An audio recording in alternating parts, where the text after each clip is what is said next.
সূরা ফুরকানের 63 থেকে 75 নম্বর আয়াত পর্যন্ত এখানে আল্লাহ তাআলা রহমানের বান্দাদের 10টি কোয়ালিটি বলেছেন। কয়টি? আরো জোরে বলেন কয়টি? এই 10টি কোয়ালিটিপূর্ণ বান্দা যারা হতে পারবে আল্লাহ তাআলা তাদের জন্য জান্নাতের ঘোষণা দিয়েছেন। বলেন সুবহানাল্লাহ। একটু জোরে সোরে বলেন না সুবহানাল্লাহ। মুসলমান সুবহানাল্লাহ বলতেই চায় না। এই সুবহানাল্লাহর এত দাম, কোন ব্যক্তি যদি একবার সুবহানাল্লাহ পাঠ করে আল্লাহ পাক রব্বুল আলামিন তার জন্য জান্নাতে একটা গাছ লাগায় দেন। এত বড় গাছ, আরবের দ্রুতগামী ঘোড়া 500 বছর পর্যন্ত দৌড়াইলেও ওই গাছের ছায়া শেষ করতে পারবে না। একটু জোরে সোরে বলেন না সুবহানাল্লাহ। সুলাইমান আলাইহিস সালামের নাম শুনেছেন? নাম শুনেছেন না? সুলাইমান আলাইহিস সালাম একবার আল্লাহর কাছে দোয়া করেছেন, আল্লাহ আমাকে একটা রাজত্ব দাও, তবে লা ইয়ামবাগি লি আহাদিন মিন বাদি, এটা শুধু আমাকে দিবা, আর কাউকে দিবা না। আল্লাহ বললেন, সুলাইমান দরখাস্ত মঞ্জুর, তবে তোমাকে শুধু মানুষের উপরে নয়, তামাম সৃষ্টি জগতের সকল সৃষ্টির উপরে তোমাকে রাজত্ব দিয়ে দিলাম। জোরে সোরে বলেন না সুবহানাল্লাহ। জিন পরি দেওদানব পশু পাখি পিঁপড়া সহ সব সুলাইমান আলাইহিস সালামের অধীনে। কোরআন বলে ওয়াসাখখারনা লাহুর রিহ, বাতাসও সুলাইমান আলাইহিস সালামের অধীনে ছিল। সুলাইমান আলাইহিস সালাম যদি কখনো কোথাও যাওয়ার জন্য ইচ্ছা করতেন তাহলে তার এই সিংহাসন, মন্ত্রী পরিষদ, শান শৌকত সবকিছু এক জায়গা থেকে অন্য জায়গায় বিমানের মতো উড়ে যেত। বলেন সুবহানাল্লাহ। একবার তার এই সিংহাসন, মন্ত্রী পরিষদ, শান শৌকত এক জায়গা থেকে অন্য জায়গায় বিমানের মতো উড়ে যাচ্ছে। নিচ থেকে এক কৃষক সিংহাসন দেখে মাথায় হাত দিয়ে বলতেছে সুবহানাল্লাহ। কি বলছে একটা আওয়াজ দিয়ে বলেন না, আরো জোরে সোরে বলেন না কি বলেছে। সাথে সাথে বাতাস এই সুবহানাল্লাহর আওয়াজটা সুলাইমান আলাইহিস সালামের কান পর্যন্ত পৌঁছায় দিছে। সুলাইমান আলাইহিস সালাম বলে, সিংহাসন এখানেই ল্যান্ড করো। যখন সিংহাসন নিচে নামানো হয়েছে, যে ব্যক্তি সুবহানাল্লাহ বলছে কলিজায় পানি আছে। কি বলেন? কলিজায় পানি আছে। থরথর করে কাঁপা শুরু করেছে। সুলাইমান আলাইহিস সালাম ডাক দিয়েছেন, ইয়া হাদা তাল, হেই ম্যান কাম হিয়ার, এদিকে আসো। আমি যখন উপর দিক দিয়ে যাচ্ছিলাম তখন তুমি কি বলছো? বলে, হুজুর আমাকে ক্ষমা করেন, আমি কিছু বলি নাই। বলে, না তুমি কি শব্দ বলছো তাড়াতাড়ি? হুজুর আল্লাহর রাস্তায় আমাকে ক্ষমা করেন, আমি কিছু বলি নাই। বলে, না তুমি একটা শব্দ বলছো, কি বলছো তাড়াতাড়ি বলো। এবার লোকটা বলতেছে, হুজুর আমি ইচ্ছা করে কিছু বলি নাই, আপনারই সিংহাসন দেখে, আপনারই শান শৌকত দেখে, আপনারই মন্ত্রী পরিষদ দেখে ইচ্ছা করে কিছু বলি নাই, অটোমেটিক আমার মুখ থেকে সুবহানাল্লাহ বের হয়ে গেছে।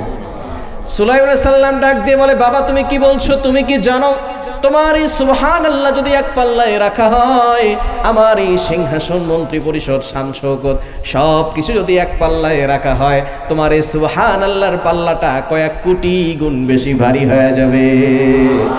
এজন্য সুবহানাল্লাহ বলার দরকার আছে না নাই? আরো জোরে বলেন আছে না নাই? রহমানের বান্দা হবে যারা, জান্নাত পাবে তারা, জান্নাত পাবে যারা, সফল হবে তারা। সফল হওয়ার দরকার আছে না নাই? আরো জোরে বলেন আছে না নাই? We all want to be successful, but many of us don't know what success is. আমরা সকলেই সফলতা অর্জন করতে চাই, কিন্তু কোন জিনিসে সফলতা সেটা আমরা অনেকেই জানি না, ঠিক কি না? Many people think that being able to have money is success. অনেকে মনে করে টাকা পয়সা উপার্জন করতে পারলেই আমি সফল। And many people think that being able to have power is success. অনেকে মনে করে যদি আমি ক্ষমতা উপার্জন করতে পারি তাহলে আমি সফল কাম। বলেন তো, টাকা পয়সা, সম্পদ এগুলো কি থাকবে? আজকে রাতে ঘুমিয়েছেন, ঘুম ভাঙলেই সকাল, না ভাঙলেই পরকাল, ঠিক কি না? কোটি কোটি টাকার সম্পদ, ক্ষমতা আছে, সম্পদ আছে, বাহাদুরি আছে। আপনি মারা গেলে ক্ষমতা নিয়ে কবরে যেতে পারবেন, সম্পদ নিয়ে কবরে যেতে পারবেন। বোঝা গেল এটার দ্বারা সফলতার চাবিকাঠি নয়। সফলতার চাবি কোথায় আছে? আল্লাহ বলছেন 28 নম্বর পারা 7 নম্বর পৃষ্ঠার 5-6 নম্বর লাইন, সূরাতুল হাসরের 20 নম্বর আয়াতে রব্বুল আলামিন বলেন, লা ইয়াস্তাভি আসহাবুন নারি ওয়া আসহাবুল জান্নাহ, আসহাবুল জান্নাতি হুমুল Faizun. The people of paradise and the people of hellfire, they never be equal. The people of paradise gain the ultimate success in life. যারা জান্নাতি আর যারা জাহান্নামী তারা কখনো সমান হতে পারে? যারা জান্নাতি তারা সফল কাম। কথাটি কার? আরো জোরে বলেন কথাটি কার? আমরা জান্নাতি হতে চাই কি চাই না? আরো জোরে বলেন চাই কি চাই না? জান্নাতি হতে হলে রহমানের বান্দা হওয়ার দরকার আছে না নাই?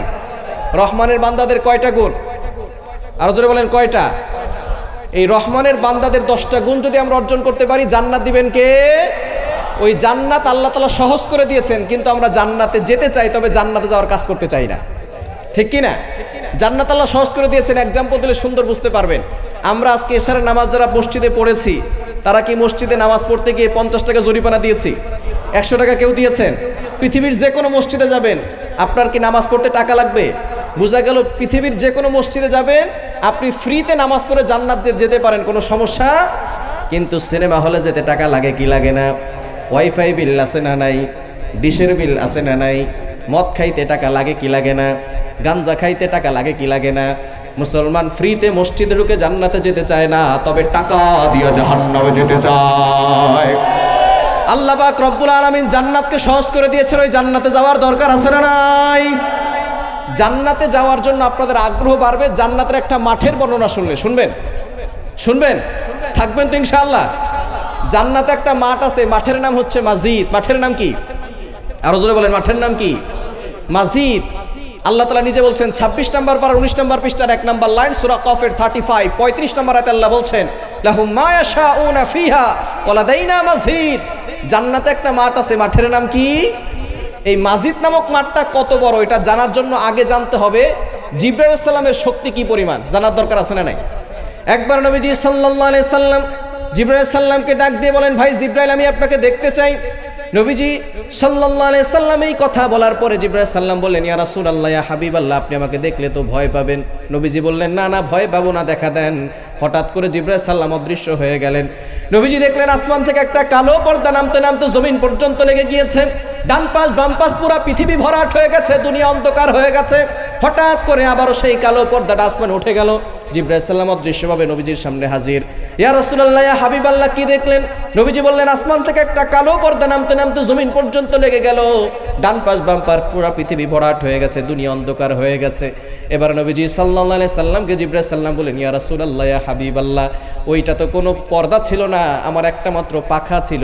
আসমান থেকে ছেড়ে দিয়েছি, পুরো পৃথিবী অন্ধকার হয়ে গেছে। এরকম পাখা আল্লাহ আমাকে একটা দুইটা নয় 600 পাখা দিয়েছে। বলেন সুবহানাল্লাহ। কয়শো পাখা? আরো জোরে বলেন, কয়শো? একটা পাখায় যদি হয় এত বড়, 600 পাখা হবে কত বড়? এরকম 600 পাখা যে দেহের ভিতরে আল্লাহ ফিট করছেন, এই দেহটা কত বড়? এত বড় দেহ যে আল্লাহ বানাইছে, সে আল্লাহ কত বড়? আল্লাহু আকবার। সে আল্লাহ এত বড়, সে আল্লাহ ক্ষমতা পেয়ে অনেকে বাহাদুরি দেখায়, এরকম লোক সমাজে আছে না নাই? আরো জোরে বলেন, আছে না নাই? ক্ষমতা যতই বড় হোক না কেন, আল্লাহর ক্ষমতা সবার চেয়ে বেশি, ঠিক কি না? আপনি এখন ক্ষমতা পেয়েছেন, এখন আপনি বাহাদুরি করছেন, যতই ক্ষমতা দেখান, মনে রাখতে হবে সকল ক্ষমতার মালিককে। আরো জোরে বলেন, সকল ক্ষমতার মালিককে। যুবক ভাইদেরকে বলবো, যদি ক্ষমতায় যেতেই চাও তাহলে ইসলামীভাবে নবীজি সাল্লাল্লাহু আলাইহি ওয়াসাল্লাম যেভাবে রাষ্ট্র কায়েম করেছে সেভাবেই যেতে হবে, ঠিক কি না? এভাবে যদি যেতে পারো তাহলে দুনিয়াতেও শান্তি, আখিরাতেও শান্তি, ঠিক কি না? আমাদের নিউ ইয়র্কে নতুন করে এই প্রথম মুসলিম একজন মেয়র হয়েছে, বলেন আলহামদুলিল্লাহ। জোরে সোরে বলেন আলহামদুলিল্লাহ। মুসলিম, তিনি সেখানে নব মেয়র হয়েছে। তার বাসা হচ্ছে উগান্ডায়, মাত্র 34 বছর বয়স, নতুন করে সে মেয়র হয়েছে। এটার দ্বারা বোঝা যায় মুসলমানদের বিজয় অতি সন্নিকটে, ঠিক কিনা? আল্লাহ পাক রব্বুল আলামিন মুসলমানদেরকে বিজয় দান করবেন। যেখানে ইহুদিরা বেশি, খ্রিস্টানরা বেশি, সেখানে নিউ ইয়র্কের মতো জায়গায় যেখানে একজন মুসলমান সে মেয়র হয়েছে, যেখানে ডোনাল্ড ট্রাম্প আছে, যাকে ওয়ার্ল্ডের রাজধানী বলা হয়, সেখানে একজন মুসলমান যদি বিজয় লাভ করে, বোঝা যায় মুসলমানদের বিজয় অতি সন্নিকটে। মুসলমানদের বিজয় কেউ ঠেকিয়ে রাখতে পারবে না, ঠিক কিনা? নিউ ইয়র্কে মুসলমানদের বিজয় হয়েছে, সারা বিশ্বের বুকে মুসলমানদের বিজয় হবে। প্রতিটি সেক্টরে মুসলমানরা বসে যাবে। সেদিন বেশি দূরে নয়, আমেরিকার ওয়াশিংটনে কালিমার পতাকা উড়বে, ঠিক কিনা বলেন? এজন্য আমাদেরকে সামনে অগ্রসর হওয়ার দরকার আছে না নাই? জিবরাইল সাল্লামের কি পরিমাণ শক্তি আল্লাহ পাক রব্বুল আলামিন দিয়েছেন, একটা ঘটনা বললে মনে রাখতে পারবেন। জিবরাইল সাল্লাম আগে কোথায় থাকে সেটা জানার দরকার আছে না নাই? আমরা যে পৃথিবীতে বসবাস করছি, এই পৃথিবীটা হচ্ছে 51 কোটি বর্গমাইল পৃথিবী। এর ভিতরে 70% পানি আর বাকি 30% মাটি। কত পার্সেন্ট মাটি? আরো জোরে বলেন, কত পার্সেন্ট? 30% মাটি আর 70% পানি। আমরা যে পৃথিবীতে বসবাস করি, যারা সায়েন্স নিয়ে পড়াশোনা করেছে তারা জানে আমাদের পাশে একটা গ্রহ আছে, তার নাম হচ্ছে মঙ্গল গ্রহ। নাম শুনেছেন? মঙ্গল গ্রহের নাম শুনেছেন না? এরকম কয়েকটি গ্রহ এবং উপগ্রহ মিলে একটা সৌরজগৎ গঠিত হয়। বিজ্ঞান বলছে 15,000 কোটির অধিক সৌরজগৎ মিলে একটা গ্যালাক্সি গঠিত হয়। 15,000 কোটির অধিক গ্যালাক্সি মিলে একটা গ্যালাক্সি গুচ্ছ গঠিত হয়। 15,000 কোটির অধিক গ্যালাক্সি গুচ্ছ মিলে একটা মহা গ্যালাক্সি গঠিত হয়। বিজ্ঞান সেই মহা গ্যালাক্সি পর্যন্ত চলে গেছে, আজ পর্যন্ত আসমানের কোনো কুল কিনারা খুঁজে পায় নাই। বলেন সুবহানাল্লাহ। জোরে সোরে বলেন না সুবহানাল্লাহ। আমরা আকাশ বলি, নাসার বিজ্ঞানী যারা আকাশ নিয়ে গবেষণা করে তারা আকাশ বলে না, তারা বলে বিগ স্পেস, মহাশূন্য। তারা আকাশ বলে না, কেননা তারা আকাশের কোনো কুল কিনারা খুঁজে পায় নাই। আবার আমরা সূর্য দেখি ছোট্ট একটা থালার মতো, বিজ্ঞান বলছে না, এই সূর্যটা পৃথিবী থেকে 13 লক্ষ গুণ বড়, বলেন সুবহানাল্লাহ। রাতের বেলা ছোট্ট ছোট্ট তারকা দেখি, বিজ্ঞান বলছে এক একটা তারকা সূর্যের থেকেও বড় আছে। সূর্যই হচ্ছে পৃথিবী থেকে 13 লক্ষ গুণ বড়। সূর্যের পাশে একটা তারকা রয়েছে, তার নাম হচ্ছে ব্যাটেল জিউস। এই ব্যাটেল জিউস তারকাটা সূর্যের থেকে 1000 গুণ বড়, বলেন সুবহানাল্লাহ। এই সূর্য বলেন, তারকা বলেন, চন্দ্র বলেন, সব কিছু আল্লাহ প্রথম আসমানের নিচে সাজিয়ে রেখেছে, বলেন সুবহানাল্লাহ। দ্বিতীয় আসমানের কাছে প্রথম আসমানটা কতটা ছোট? দারিমি শরীফের ভিতরে একটি হাদিস এসেছে, যদি বিশাল বড় মরুভূমির মাঝখানে ছোট্ট একটা আংটি ছেড়ে দেওয়া হয়, এই মরুভূমির মাঝখানে আংটি যতটা ছোট, দ্বিতীয় আসমানের কাছে প্রথম আসমানটা ছোট্ট একটা আংটির মতো। সুবহানাল্লাহ বলতে পারলেন না? তৃতীয় আসমানের কাছে দ্বিতীয় আসমানটা ছোট্ট একটা আংটির মতো, চতুর্থ আসমানের কাছে তৃতীয় আসমানটা ছোট্ট একটা আংটির মতো, পঞ্চম আসমানের কাছে চতুর্থ আসমানটা ছোট্ট একটা আংটির মতো। এভাবে বড় বড় করে আল্লাহ একটা দুইটা নয়, 29 নম্বর পারার 1 নম্বর পৃষ্ঠার 5 নম্বর লাইন সূরা মুলকের 3 নম্বর আয়াতে আল্লাহ বলছেন, আল্লাযী খালাকা সাবআ সামাওয়াতিন তিবাকা, আমি আল্লাহ বিশাল বড় বড় করে 7টি আসমান তৈরি করেছি, বলেন সুবহানাল্লাহ। সেই 7 আসমানের পরে হচ্ছে সিদরাতুল মুনতাহা, সেখানে থাকেন জিবরাইল আলাইহিস সালাম। এবার চিন্তা করে দেখেন জমিন থেকে জিবরাইল আলাইহিস সালাম কত দূরে থাকেন। এবার একটা ঘটনা বললে বুঝতে পারবেন জিবরাইল আলাইহিস সালামের কি পরিমাণ শক্তি। বলেন তো, কোরবানির সময় আসলে আমরা পশু জবাই করি কি করি না? ইমাম সাহেব, খতিব সাহেবরা আমাদের পশুগুলো কোরবানি করে দেয়, ঠিক কি না? ভালো করে বলেন তো, পশু জবাই করার আগে আল্লাহু আকবার বলার দরকার আছে না নাই? আছে। এবার বুঝে শুনে একটা উত্তর দেন, আল্লাহু আকবার বলার কয় ঘন্টা পরে পশু জবাই করা হয়? কয় ঘন্টা পরে? সাথে সাথে পশু জবাই করা হয়, ঠিক কি না? ইব্রাহিম আলাইহিস সালাম তার সন্তানকে জবাই করার জন্য প্রস্তুত হয়েছেন, এই ঘটনা আমরা সকলেই জানি, ঠিক কি না? ইব্রাহিম আলাইহিস সালাম সন্তানকে জবাই করার প্রস্তুতি নিয়েছেন, আল্লাহু আকবার বলা শেষ। ইসমাইল আলাইহিস সালামকে জবাই করতে কয়দিন লাগবে? আল্লাহু আকবার বলা শেষ। এমন সময় আল্লাহ পাক রব্বুল আলামিন জিবরাইল সালামকে ডাক দিয়ে বলে, জিবরাইল, আমি কিন্তু আমার ইব্রাহিমকে পরীক্ষা করতে চাই, আমি আমার ইসমাইলকে জবাই করতে চাই না, তাড়াতাড়ি যাও, আগে জান্নাতে যাওয়া, জান্নাত থেকে দুম্বা নিয়ে 7 আসমান ভেদ করে ইব্রাহিমের শরীরের নিচে দুম্বা রেখে দাও, বলেন আল্লাহু আকবার। জিবরাইল সালাম বলেন, ইয়া রাসূলুল্লাহ, ইয়া হাবিবাল্লাহ, আমি কোথায় সিদরাতুল মুনতাহায়, আর কোথায় অলরেডি ইব্রাহিম আলাইহিস সালামের আল্লাহু আকবার বলা শেষ। এমন সময় আল্লাহ আমাকে অর্ডার করেছেন, এই আদেশ পাওয়ার সাথে সাথে আমার শরীরের প্রত্যেকটা পশম দাঁড়িয়ে গেছে, শরীর থেকে ঘাম বের হওয়া শুরু হয়ে গেছে, তারপরও আল্লাহর আদেশ আমাকে পালন করতেই হবে। আমি আমার 6600 পাখা দিয়ে এমনভাবে টান দিলাম, প্রথমে জান্নাতে গেলাম, জান্নাত থেকে দুম্বা নিয়ে 7 আসমান ভেদ করে ইব্রাহিমের ছুরির নিচে দুম্বা রেখে দিয়েছি, এখনো দেখি ছুরি উপর থেকে নিচে নামতেছে, বলেন আল্লাহু আকবার। কি বুঝলেন? জিবরাইল সালামের শক্তি কম না বেশি? আরো জোরে বলেন, কম না বেশি? জিবরাইল সালামের আরো 2টা কাজ করতে কষ্ট হয়েছিল, আজকে থাক, আর একদিন বলবো ইনশাআল্লাহ। আজকেই শুনবেন। ঘুমাচ্ছেন কারা কারা? হাত তুলেন। দেখছেন এত লোক ঘুমায়, ওয়াজ শুনে কি বুঝে নাই? বুঝে নাই নাকি? আপনারা আছেন তো ইনশাআল্লাহ? একটু তাকবীর দেন, লিল্লাহি তাকবীর, লিল্লাহি তাকবীর, লিল্লাহি তাকবীর। আল্লাহ তাআলা কবুল করেন, সকলে বলেন আমিন। দ্বিতীয় নাম্বার, ইউসুফ আলাইহিস সালামের ভাইয়েরা ষড়যন্ত্র করে ইউসুফ আলাইহিস সালামকে কূপের মধ্যে ফেলে দিয়েছে, এই ঘটনা আমরা অনেকেই জানি, ঠিক কি না? তবে এখানে প্রশ্ন আছে, হুজুর, ইউসুফ আলাইহিস সালামের ভাইয়েরা ইউসুফ আলাইহিস সালামকে কূপের মধ্যে যে ফেলে দিল, তারাও তো নবীর সন্তান, ইয়াকুব আলাইহিস সালামের সন্তান। নবীর সন্তান হয়ে নবী ভাইকে কেন কূপের মধ্যে ফেলে দিল? প্রশ্ন আছে না নাই? কি বলেন, আছে না নাই? কেন কূপের মধ্যে ফেলে দিয়েছে?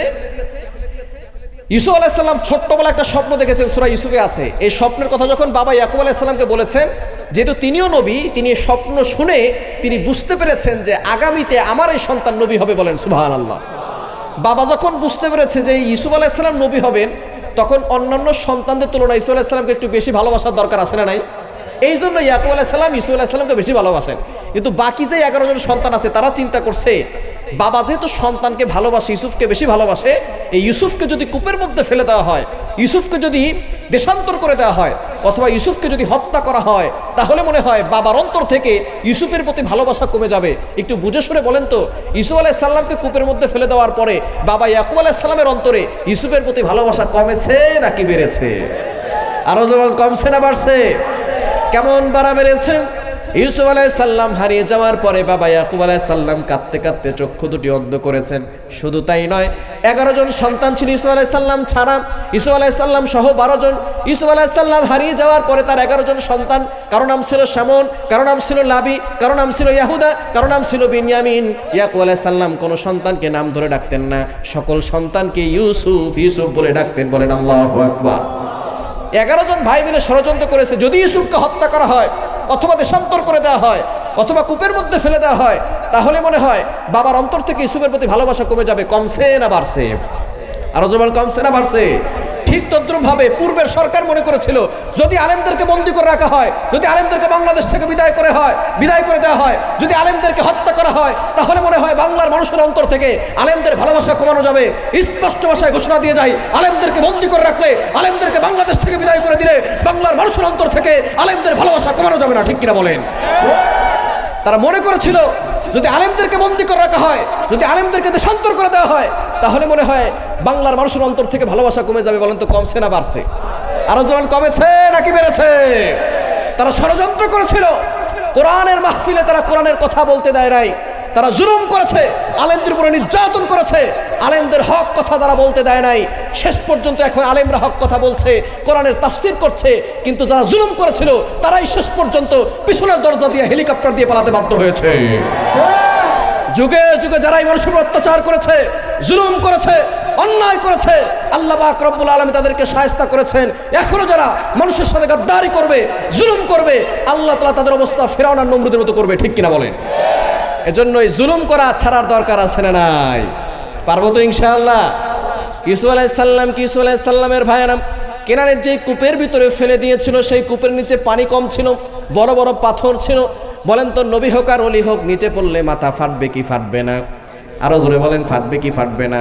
কূপ থেকে যখন ইউসুফ আলাইহিস সালামকে ফেলে দিয়েছে, নিচে পড়তে বলেন তো কয়দিন সময় লাগবে? ইউসুফ আলাইহিস সালাম ভাইরা যখন কূপে ফেলে দিয়েছে, নিচে পড়তে কয়দিন সময় লাগবে? সাথে সাথে পড়ে যাবে, ঠিক কি না?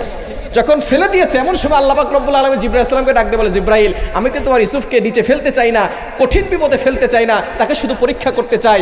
ইউসুফ নিচে পড়ার আগে তুমি তোমার নূরের পাখা বিছিয়ে দাও। বলেন আল্লাহু আকবার। ইউসুফ আলাইহিস সালামের কূপের মধ্যে ফেলে দেওয়ার পরেই অর্ডার, জিবরাইল সাল্লাম বলেন, ইয়া রাসূলুল্লাহ, ইয়া হাবিবাল্লাহ, আমি কোথায়? সিদরাতুল মুনতাহায়। কোথায়? ইউসুফ আলাইহিস সালামের ভাইরা অলরেডি ইউসুফ আলাইহিস সালামকে কূপের মধ্যে ফেলে দিয়েছে। এই আদেশ পাওয়ার সাথে সাথে আমার শরীরের প্রত্যেকটা পশম দাঁড়িয়ে গেছে, শরীর থেকে ঘাম বের হওয়া শুরু হয়ে গেছে। তারপর আল্লাহর আদেশ আমাকে পালন করতেই হবে।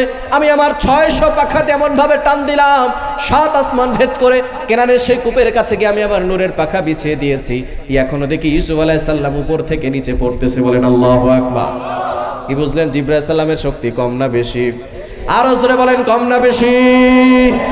3 নাম্বার, নবীজি সাল্লাল্লাহু আলাইহি সাল্লাম যখন তায়েফে গিয়েছেন কালিমার দাওয়াত দেওয়ার জন্য, নবীজি সাল্লাল্লাহু আলাইহি সাল্লামকে একবার নয়, দুইবার নয়, তায়েফের লোকেরা টানা 3বার নবীজিকে বেহুশ করে রাখা হয়েছে। নবীজি সাল্লাল্লাহু আলাইহি সাল্লাম যেই জায়গায় বেহুশ অবস্থায় ছিলেন, আমি অদম সেই জায়গায় গিয়ে 2 রাকাত নফল নামাজ পড়ার সুযোগ পেয়েছি। সেখানে গিয়ে নফল নামাজ পড়ে আল্লাহর কাছে কেঁদেছি আর বলেছি, আল্লাহ, আমার নবীর মতো সুন্দর নবী আর ছিল না। এত সুন্দর চেহারার নবীকে তারা কিভাবে আঘাত করতে পারল?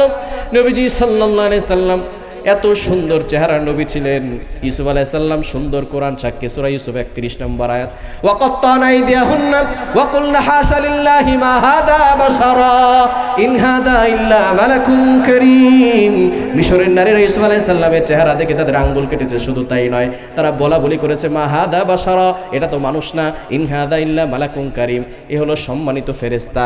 মিশরের নারীরা ইউসুফ আলাইহিস সালামের চেহারা দেখে আঙ্গুল কাটে, আর আমার নবীর চেহারা দেখে কাফেররা সাথে সাথে মুসলমান হয়ে যায়। বলেন আল্লাহু আকবার। এত সুন্দর চেহারার নবী ছিলেন। তায়েফের ময়দান মক্কা থেকে 80 কিলোমিটার দূরত্বের রাস্তা। যারা হাজী সাহেব হজ করতে গিয়েছেন তারা জানেন, তায়েফ হচ্ছে মক্কা থেকে 5000 ফিট উঁচু জায়গা, পাহাড় ঘেঁষা রাস্তা। সেখানে প্রাইভেট কারে করে, হাইজে করে আমরা গিয়েছি। অনেক বাঙালিরা দেখেছি বমি করে দিয়েছে, যেহেতু পাহাড় ঘেঁষা উঁচু রাস্তা, মক্কা থেকে 5000 ফিট উঁচু জায়গা। সেখানে যাওয়ার পরে আমি অবাক হলাম, আমাদের গাড়িতে আসলে অসুস্থ হয়ে যায়। নবীর জামানায় কোনো গাড়ি ছিল না। নবীর জামানায় তিনি পায়ে হেঁটে হেঁটে মক্কা থেকে তিনি তায়েফ এসেছেন কালিমার দাওয়াত দেওয়ার জন্য। শুধু তাই নয়, যেখানে সর্বপ্রথম কোরআন নাজিল হয়েছে হেরা গুহায়, সাধারণত বাঙালিরা সেখানে উঠতে চায় না, অনেকে ভয় পায়। আমি যুবকেরও ভয় লেগেছিল, কিন্তু চিন্তা করেছি এখানে সর্বপ্রথম কোরআন নাজিল হয়েছে, এখানে উঠব। নবীজি সাল্লাল্লাহু আলাইহি সাল্লাম এখানে ধ্যান করতেন। আমি যুবকের পরে 2 ঘন্টা সময় লেগেছে হীরা গুহার চূড়ায় উঠতে। আমি অবাক হয়ে গেলাম, নবীজি সাল্লাল্লাহু আলাইহি সাল্লাম হীরা গুহায় উঠে ধ্যানে মগ্ন থাকতেন, কিভাবে সমাজকে পরিবর্তন করা যায়। আর অবাক হলাম, আম্মাজান খাদিজা রাদিয়াল্লাহু তাআলা আনহা নবীজির জন্য খাবার নিয়ে সেই হীরা গুহার চূড়ায় উঠে যেতেন। বলেন আল্লাহু আকবার। কেমন স্ত্রী ছিলেন! আম্মাজান খাদিজা রাদিয়াল্লাহু তাআলা। নবীজি সাল্লাল্লাহু এতটা কষ্ট করেছেন, এতটা উম্মতের জন্য ত্যাগ করেছেন, স্যাক্রিফাইস করেছেন, সেই নবীজিকে তায়েফের ময়দানে রক্তাক্ত করেছে। নবীজির সাথে ছিলেন যায়েদ রাদিয়াল্লাহু তাআলা আনহু। চোখের পানি ছেড়ে দিয়ে যায়েদ রাদিয়াল্লাহু তাআলা আনহু যেখান থেকে রক্ত বের হয় কাপড় দিয়ে মুছে দিচ্ছিলেন। নবীজি সাল্লাল্লাহু আলাইহি সাল্লাম যে কাপড় দিয়ে মুছতেছিলেন রক্ত, সেই কাপড়টা ভিজে গেছে। নবীজি সাল্লাল্লাহু আলাইহি সাল্লাম রক্তে ভেজা কাপড় দিয়ে বারবার সেখান থেকে মুছতেছিলেন। যায়েদ রাদিয়াল্লাহু তাআলা আনহু চোখের পানি ছেড়ে দিয়ে বলেন, ওগো নবীজি, যেই কাপড়ে রক্ত ভেজে গেছে আর রক্ত শোষণ করে না, এই কাপড় দিয়ে মুছলে রক্ত চামড়ার ভিতরে প্রবেশও করে না, এমন কাপড় দিয়ে কেন আপনি বারবার মুছতেছেন? নবীজি বলেন, ও আমার যায়েদ, যদিও তায়েফের লোকের আমাকে চিনতে পারে নাই, কিন্তু আমার এক ফোঁটা রক্ত যদি তায়েফের জমিনে পড়ে যায়, তায়েফের জমিন আমার রক্ত চিনতে এক সেকেন্ডও দেরি করবে না, সাথে সাথে জমিনে ভূমিকম্প শুরু হয়ে যাবে। আল্লাহু আকবার। এমন সময় নবীজি সাল্লাল্লাহু আলাইহি সাল্লামের পা মোবারক রক্তে রঞ্জিত হয়, চামড়ার মোজা ভিত করে এক ফোঁটা রক্ত জমিনে পড়ে যাবে। একটু বুঝে শুনে বলেন তো, সেই রক্তের ফোঁটা জমিনে পড়তে কয় ঘন্টা সময় লাগবে? চামড়ার মোজা ভেদ করে এক ফোঁটা রক্ত জমিনে পড়বে। এমন সময় আল্লাহ পাক রব্বুল আলামিন জিবরাইল সাল্লামকে ডাক দিয়ে বলেন, ও জিবরাইল, ওয়া মা কানাল্লাহু লিউআযিবাহুম ওয়া আনতা ফীহিম, আমার নবী যেখানে থাকবে সেখানে আযাব আসবে না। ওমা আরসালনাকা ইল্লা রাহমাতাল লিল আলামিন, আমি আমার নবীকে রহমত হিসেবে দুনিয়াতে প্রেরণ করেছি, আমার নবী যেখানে থাকবে সেখানে আযাব দিব না, গজব দিব না। কিন্তু আমার নবীর এক ফোঁটা রক্ত যদি তায়েফের জমিনে পড়ে যায়, আমি আল্লাহর অর্ডার দিতে হবে না, সাথে সাথে তায়েফের জমিনে ভূমিকম্প শুরু হয়ে যাবে। যা রে জিবরাইল, তাড়াতাড়ি যা, আমার নবীর রক্তের ফোঁটা জমিনে পড়ার আগে তোর নূরের পাখা বিছিয়ে দে। বলেন আল্লাহু আকবার। জিবরাইল সাল্লাম বলেন, ইয়া রাসূলুল্লাহ, ইয়া হাবিবাল্লাহ, আমি কোথায়? সিদরাতুল মুনতাহায়। কোথায় আপনার রক্তের ফোঁটা জমিনে পড়ে যাবে। এমন সময় আল্লাহ আমাকে অর্ডার করলেন, আদেশ দেওয়ার সাথে সাথে আমার শরীরের প্রত্যেকটা পশম দাঁড়িয়ে গেছে, শরীর থেকে ঘাম বের হওয়া শুরু হয়ে গেছে। তারপর আল্লাহর আদেশ আমাকে পালন করতেই হবে। আমি আমার 600 পাখা দিয়ে এমনভাবে টান দিলাম, 7 আসমান ভেদ করে তায়েফের জমিনে গিয়ে আমি আমার নূরের পাখা বিছিয়ে দিয়েছি। এখনো দেখি রক্তের ফোঁটা উপর থেকে নিচে পড়তেছে। বলেন আল্লাহু আকবার। কি বুঝলেন? জিবরাইল সাল্লামের শক্তি কম না বেশি? আরো জোরে বলেন, কম না বেশি? সে জিবরাইল সাল্লাম বলেন, জান্নাতে একটা মাঠ আছে, মাঠের নাম কি মনে আছে? কি নাম? মাশাআল্লাহ। মাঠের নাম কি? জান্নাতে একটা মাঠ আছে, মাঠের নাম হচ্ছে মসজিদ। জিবরাইল সাল্লাম বলেন, ইয়া রাসূলুল্লাহ, ইয়া হাবিবাল্লাহ, মসজিদ নামক মাঠটা দেখার জন্য আমি আল্লাহর কাছে পারমিশন চাইলাম। আল্লাহ আমাকে পারমিশন দিয়ে দিলেন। আমি জিবরাইলের খাওয়া দাওয়া নাই, আমি জিবরাইলের পেশাব পায়খানা নাই, আমি জিবরাইলের বিশ্রাম নেওয়ার কোনো দরকার হয় না। আমি জিবরাইল ওই জান্নাতে মসজিদ নামক মাঠে আমার 600 পাখা দিয়ে টানা একদিন নয়, টানা এক সপ্তাহ নয়, 1 মাস নয়, 70 বছর ধরে আমার 600 পাখা দিয়ে উঠতে লাগলাম, কিন্তু জান্নাতে মসজিদ নামক মাঠের কোনো কুল কিনারা খুঁজে পাই নাই। কি বুঝলেন? মসজিদ নামক মাঠটা ছোট না বড়? আরো জোরে বলেন, ছোট না বড়? মসজিদ নামক মাঠটাই যদি এত বড় হয়, জান্নাত কত বড়? ওই জান্নাতে যাওয়ার দরকার আছে না নাই? রব্বুল আলামিন বলেন, ওয়া ইবাদুর রহমানিল্লাযীনা ইয়ামশুনা আলাল আরদি হাওনা ওয়া ইযা খাতাবাহুমুল জাহিলুনা ক্বালু সালামা। রহমানের বান্দা হবে যারা, জান্নাত পাবে তারা, জান্নাত পাবে যারা, সফল হবে তারা। সফল হওয়ার দরকার আছে না নাই? আরো জোরে বলেন, আছে না নাই? এজন্য আমাদেরকে রহমানের বান্দা হতে হবে। পারবো তো ইনশাআল্লাহ? পারা যাবে তো ইনশাআল্লাহ? রহমানের বান্দা হয়ে আজকে বাড়িতে যাব, পারবো তো ইনশাআল্লাহ? আল্লাহ রহমানের বান্দাদের 10টি গুণের কথা বলেছেন। কয়টি? 10 qualities of the servants of Rahman. রহমানের বান্দাদের কয়টা কোয়ালিটি? আরো জোরে বলেন, কয়টা? 1 নাম্বার, ওয়া ইবাদুর রহমানিল্লাযীনা ইয়ামশুনা আলাল আরদি হাওনা, যারা দুনিয়াতে নম্রভাবে চলে, অহংকার করে না। আমাদের সমাজে অনেক মানুষ আছে, টাকা পয়সা হলেই অহংকার বেড়ে যায়, আছে না নাই? রহমানের বান্দাদের, যদি আপনি রহমানের বান্দা হতে চান, আল্লাহর বান্দা হতে চান, আল্লাহর গোলাম হতে চান, 1 নাম্বার আপনাকে নম্র হয়ে চলতে হবে। অহংকার করা যাবে? কি বলেন, অহংকার করা যাবে? অহংকার মানুষ করে 4টি কারণে। কয়টি? আরো জোরে বলেন, কয়টি? 4টি কারণে। 1 নাম্বার, সম্পদ বেশি হয়ে গেলে অহংকার শুরু হয়ে যায়, ঠিক কি না? যখন সম্পদ হয়ে যায় বেশি, অহংকার বেড়ে যায় বেশি। অহংকার বেশি বেড়ে গেলে কবরস্থানে যাবেন, দেখবেন আপনার থেকে অনেক সুদর্শন পুরুষ ঘুমিয়ে আছে, আপনার থেকে অনেক শক্তিশালী মানুষ ঘুমিয়ে আছে, আপনার থেকে অনেক টাকা পয়সাওয়ালা বেশি মানুষ ঘুমিয়ে আছে। তারা মাটির সাথে মিশে গেছে, মাটির সাথে তলিয়ে গেছে। অহংকার বেশি বেড়ে গেলে মাঝে মধ্যে কবরস্থানে যাবেন, দেখবেন সেখানে অনেক মানুষ ঘুমিয়ে আছে। একদিন আমাকেও সেখানে যেতে হবে, ঠিক কিনা? আমাদেরকেও সেখানে চলে যেতে হবে। আজকে যুবক, তোমার শক্তি আছে, যৌবনের তাড়না আছে, এই রং ধরা যৌবন জং ধরে শেষ হয়ে যাবে। এখন যারা মুরব্বী আছে, একদিন তারা যুবক ছিল, ঠিক কিনা? এখন আপনি যুবক, একদিন আপনি কি হয়ে যাবেন? মুরব্বী হয়ে যাবেন, যদি আল্লাহ বাঁচিয়ে রাখেন। আর শেষ হয়ে গেলে তো শেষ। সুতরাং অহংকার করা যাবে না। যারাই অহংকার করেছে তারাই শেষ হয়ে গেছে, ঠিক কিনা? এক নাম্বার হচ্ছে, এখানে বসে, এক নাম্বার হচ্ছে সম্পদের কারণে মানুষ অহংকার করে। দ্বিতীয় নাম্বার, যারা ক্ষমতা পায় তারা অহংকার করে বেশি, ঠিক কিনা? যে থাকে চেয়ারে সে থাকে গিয়ারে, ঠিক কিনা? চেয়ারে থাকলেই সে গিয়ারে চলে আসে, সুতরাং তখন আর তার হুঁশ থাকে না। তারা, আমরা মনে করছিলাম তারা মনে হয় সিস্টেমকে চেঞ্জ করবে, তারা সিস্টেমকে চেঞ্জ না করে নিজেরাই চেঞ্জ হয়ে গেছে। এখন যারা সরকার আছে তারা সিস্টেমকে চেঞ্জ না করে নিজেরাই কি হয়ে গেছে? চেঞ্জ হয়ে গেছে। তারাও এখন ইসলামের বিরোধিতা কাজ করতেছে, সমকামিতাকে বাংলাদেশে প্রমোট করতেছে। স্কুল কলেজগুলোতে এমনভাবে শিক্ষা দেওয়া হচ্ছে, তারা নাকি গানের শিক্ষক নিয়োগ দেওয়া হবে।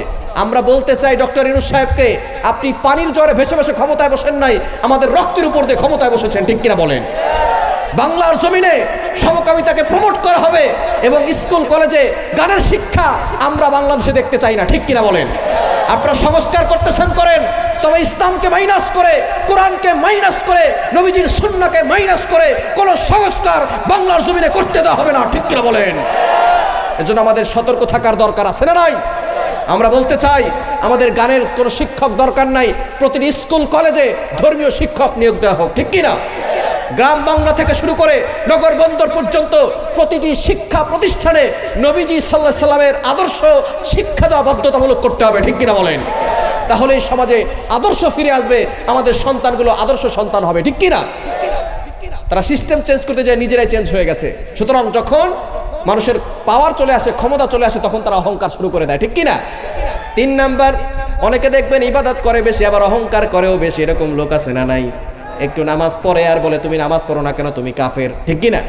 খবরদার, ইবাদতে অনেক সময় অহংকার চলে আসে। 4 নাম্বার হচ্ছে জ্ঞানের অহংকার।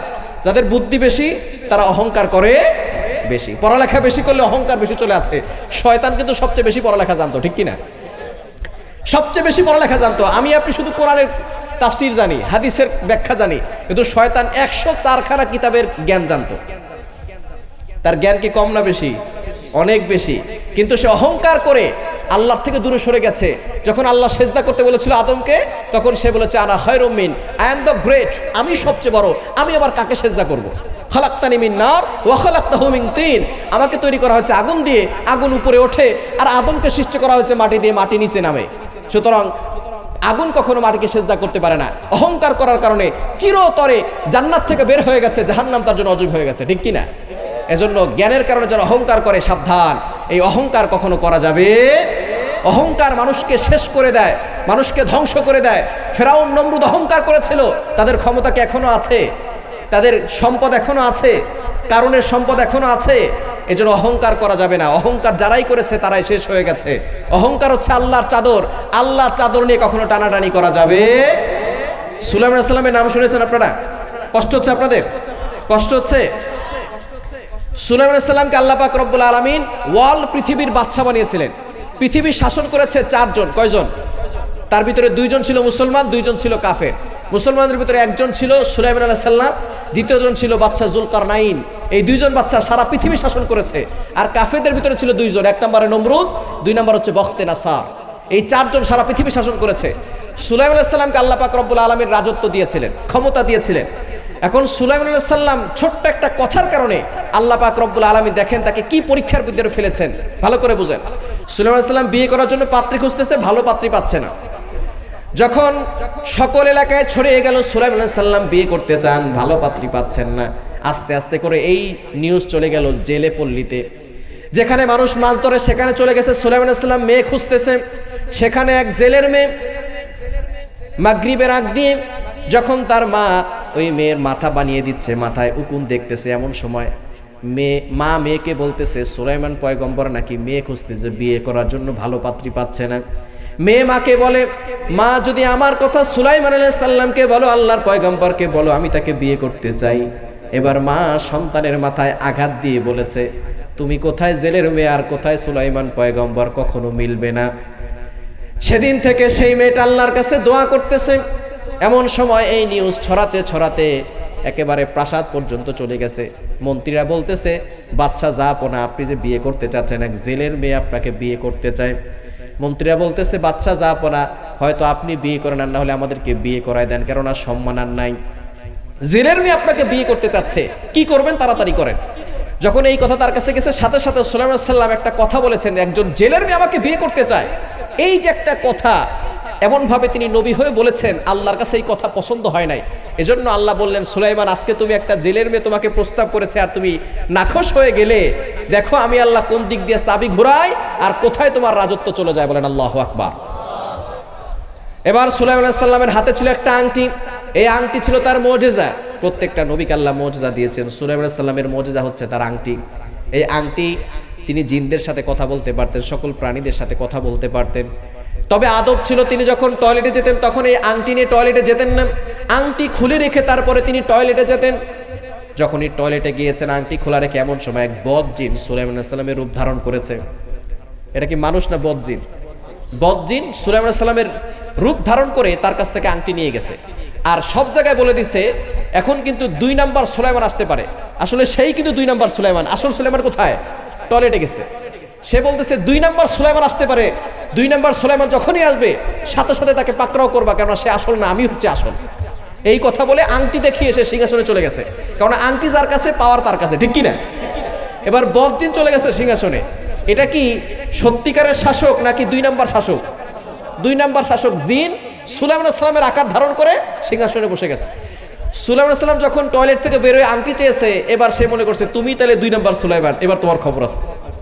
এবার লোকজন ধরে আসল সুলাইমানকে 2 নাম্বার ভেবে আঘাত করে একেবারে জেলে পল্লীরা যেখানে থাকে সেই নদীর পাশে ফেলে দিয়ে আসছে। দেখেন ক্ষমতা কোথা থেকে কোথায় চলে গেল। এমন সময় জেলে ব্যক্তিরা কথা বলা বলি করতেছেন। এক জেলের নজর পড়েছে কিছু মেঘ উপর থেকে এসে নিচে কাকে যেন ছায়া দিচ্ছে। এবার সেই জেলে ব্যক্তি সেখানে যাওয়ার পরে দেখে এক যুবক, তার গায়ে রক্ত লাগানো, তাকে কে যেন আঘাত করেছে। যখনই সুলাইমান সাল্লামের মুখে পানি ছিটিয়ে দিয়েছেন, তার হুঁশ এসেছে। বলে, আমি এখানে কেন, আমি কোথায় আসলাম? এখন তো তাকে পরিচয় দেওয়া যাবে না, কেননা নবী হলে, সুলাইমান বাচ্চা হলে তার হাতে আংটি থাকবে, কিন্তু হাতে আংটি যদি বলে যে আমি সুলাইমান পয়গম্বর, কেউ বিশ্বাস করবে? এখন তো নেটের যুগ, সবাই চিনে ডক্টর ইউনূসকে, ঠিক কি না? কিন্তু তখন তো ডক্টর ইউনূসকে কেউ চিনত না। সুলাইমান সাল্লামের জামানায় কোনো ক্যামেরাও ছিল না। এখন যদি সে বলে আমি সুলাইমান পয়গম্বর, তাহলে বিশ্বাস করবো না, কেন তার হাতে কি নাই? আংটি নাই। এবার সুলাইমান সাল্লাম কিছুই বলতেছেন না। লোকটা এসে বলতেছে, বাবা তুমি কোত্থেকে আসছো? বলে, আমি জানি না। কেননা কিছু বলতে পারতেছে না, বললেই সমস্যা, ঠিক কি না? কোনো কথা বলে না। এবার জেলে ব্যক্তি সুলাইমান সাল্লামকে, ঠিক আছে বাবা তুমি চলো আমার সাথে, নিয়ে গেছে তার বাসায়। বাসায় যাওয়ার পরে চিকিৎসার ব্যবস্থাপনা করেছে। এবার ওই লোকটা ছিল জেলে, মাছ ধরতে যেত। কিছুদিন পরে সুস্থ হয়েছে। সুস্থ হওয়ার পরে নবী এখন ঘরে, বরকত তার ঘরে বেশি। সুলাইমান সাল্লাম যখন তার ঘরে গিয়েছে, এখন বরকত সব ওই জেলের বাসায় গিয়েছে। জেলে মাছ জাল পাতলে অনেক মাছ তার জালের ভিতরে আসে, কেননা বরকত এখন তার ঘরে, ঠিক কিনা? এবার যখন সুস্থ হয়েছে, এবার বলতেছে এখন তো কাজের লোক দরকার, তুমি যদি বাবা কাজ করতে চাও তাহলে আমার সাথে যেতে পারো। এবার সুলাইমান সাল্লামকে নিয়ে মাছ ধরতে গিয়েছে। এবার নবী যখন সেখানে মাছ ধরতে গেছে, সকল মাছ শুধু তার কাছেই আসে। আস্তে আস্তে লোকটা বড় লোক হয়ে যাচ্ছে। বলেন আল্লাহু আকবার। তিনি যেহেতু নবী সকলকে আল্লাহর কথা বলেন, দাওয়াত দেন, দ্বীনের দাওয়াত দেন, ইসলামের দাওয়াত দেন। সুলাইমান সাল্লামের কথা শুনে সকলে মুগ্ধ হয়, আর সকলেই বলে ছেলেটা খুব ভালো। এবার ওই লোকটার ভিতরে একটা আস্থা এসেছে। ছেলেটার যদিও পরিচয় জানা যায় না, তবে তার ব্যবহার দেখে মনে হয় তার মতো ভালো ছেলে হয় না, ঠিক কিনা? আস্তে আস্তে ঘরে বরকত হচ্ছে। এই ছেলে আসার পরে বরকত শুরু হয়ে গেছে। সবাই তার জন্য পাগল পারা, যেখানেই সে বসে লোকজন তার কথা শোনার জন্য পাগল পারা হয়ে যায়। কি করা যায়? এবার সে আর তার স্ত্রী দুজনে মিলে পরামর্শ করেছে, আমাদের ঘরে তো একটা মেয়ে আছে, ওই মেয়েটাকে সুলাইমানের সাথে বিয়ে দিলে কেমন হয়? তারা তো সুলাইমান জানে না, এই ছেলেটার সাথে বিয়ে দিলে কেমন হয়? এবার মহিলা বলতেছে, তার স্ত্রী বলতেছে, জেলের স্ত্রী, যে তার কোনো ঠিক ঠিকানা নাই, পরিচয় নাই, বংশ পরম্পরা নাই, তার সাথে কি আমার মেয়েদের বিয়ে দিলে চলে? এখন আমরা বড় লোক হয়ে গেছি, ঠিক কিনা? এবার যখন লোকটা মনে মনে চিন্তা করছে, আসলে ছেলে তো ভালো, ছেলে ভালো হলে আর কোনো কিছু দেখার বিষয় না, এবং বরকত আসতেছে ঘরের ভিতরে, কি করা যায়? পরের দিন মিষ্টি নিয়ে আসছে, পান নিয়ে আসছে, বউকে আবারও মিষ্টি দিছে, পান দিছে, মিষ্টি খাইছে, খাওয়ার পরে মুখ মিষ্টি হয়ে রয়েছে। আবারও একই কথা, যে কথা তো ওই একটাই, ছেলেটাকে কি তোমার পছন্দ? এখন মিষ্টি খাইছে, এখন তো আর বিরোধ করা যায় না। বলতেছে তোমার মেয়ে, তুমি যা ইচ্ছা করো, সমস্যা নেই। এবার যখন রাজি হয়েছে, রাজি হওয়ার পরে এবার সুলাইমান সাল্লামকে ডাকছেন। ডাকার পরে বলতেছেন, দেখো বাবা, আমার ঘরে একটা মেয়ে আছে, তাকে তুমি কখনো দেখছো? বলে না, দেখিনি। বলে তার কোনো আওয়াজ কি তুমি শুনছো? বলে না। বলে আমার মেয়েটা খুব পর্দাশীল, আমার মেয়েটার আওয়াজ কেউ শোনে না, সে জোরে কথা বলে না, সে বাহিরে কাপড় পর্যন্ত নাড়ে না, এতটা ভদ্র পর্দাশীল। আমার একটা মেয়ে আছে, তুমি যদি চাও আমার মেয়েটাকে তোমার সাথে বিয়ে করাতে চাই। বলেন আল্লাহু আকবার। সুলাইমান আলাইহিস সালাম বলেন, আল্লাহ কোথায় ছিলাম বাদশা, কোথায় আসলাম? রিজিকের কোনো ব্যবস্থা ছিল না, তুমি আল্লাহ রিজিকের ব্যবস্থা করেছো। এখন দেখা যায় মেয়ের জন্য প্রস্তাব আসতেছে, কি করা যায়? তিনি ধ্যানে মগ্ন থাকলেন, তারপরে তিনি রাজি হয়ে গেলেন। যখন তিনি রাজি হয়েছেন, এখন তো বিয়ের ব্যবস্থা করা দরকার, ঠিক কিনা? সুলাইমান আলাইহিস সালাম বাজারে গেছেন, মেয়েটার জন্য শাড়ি কিনেছেন, গহনা কিনেছেন, যা যা কেনা দরকার তিনি কিনেছেন। কেনার পরে বাসায় এসেছেন। এবার ওই দিকে শাসক যে এখন, সে তো আর আসল শাসক না, 2 নাম্বার শাসক, ঠিক কিনা? তেলের দাম বাড়ায় দিছে, আলুর দাম বাড়ায় দিছে, পেঁয়াজের দাম বাড়ায় দিছে, সবাই টেনশনে পড়ে গেছে। আমাদের শাসক তেমন ছিল না, এটা মনে হয় 2 নাম্বার শাসক এসেছে, ঠিক কিনা?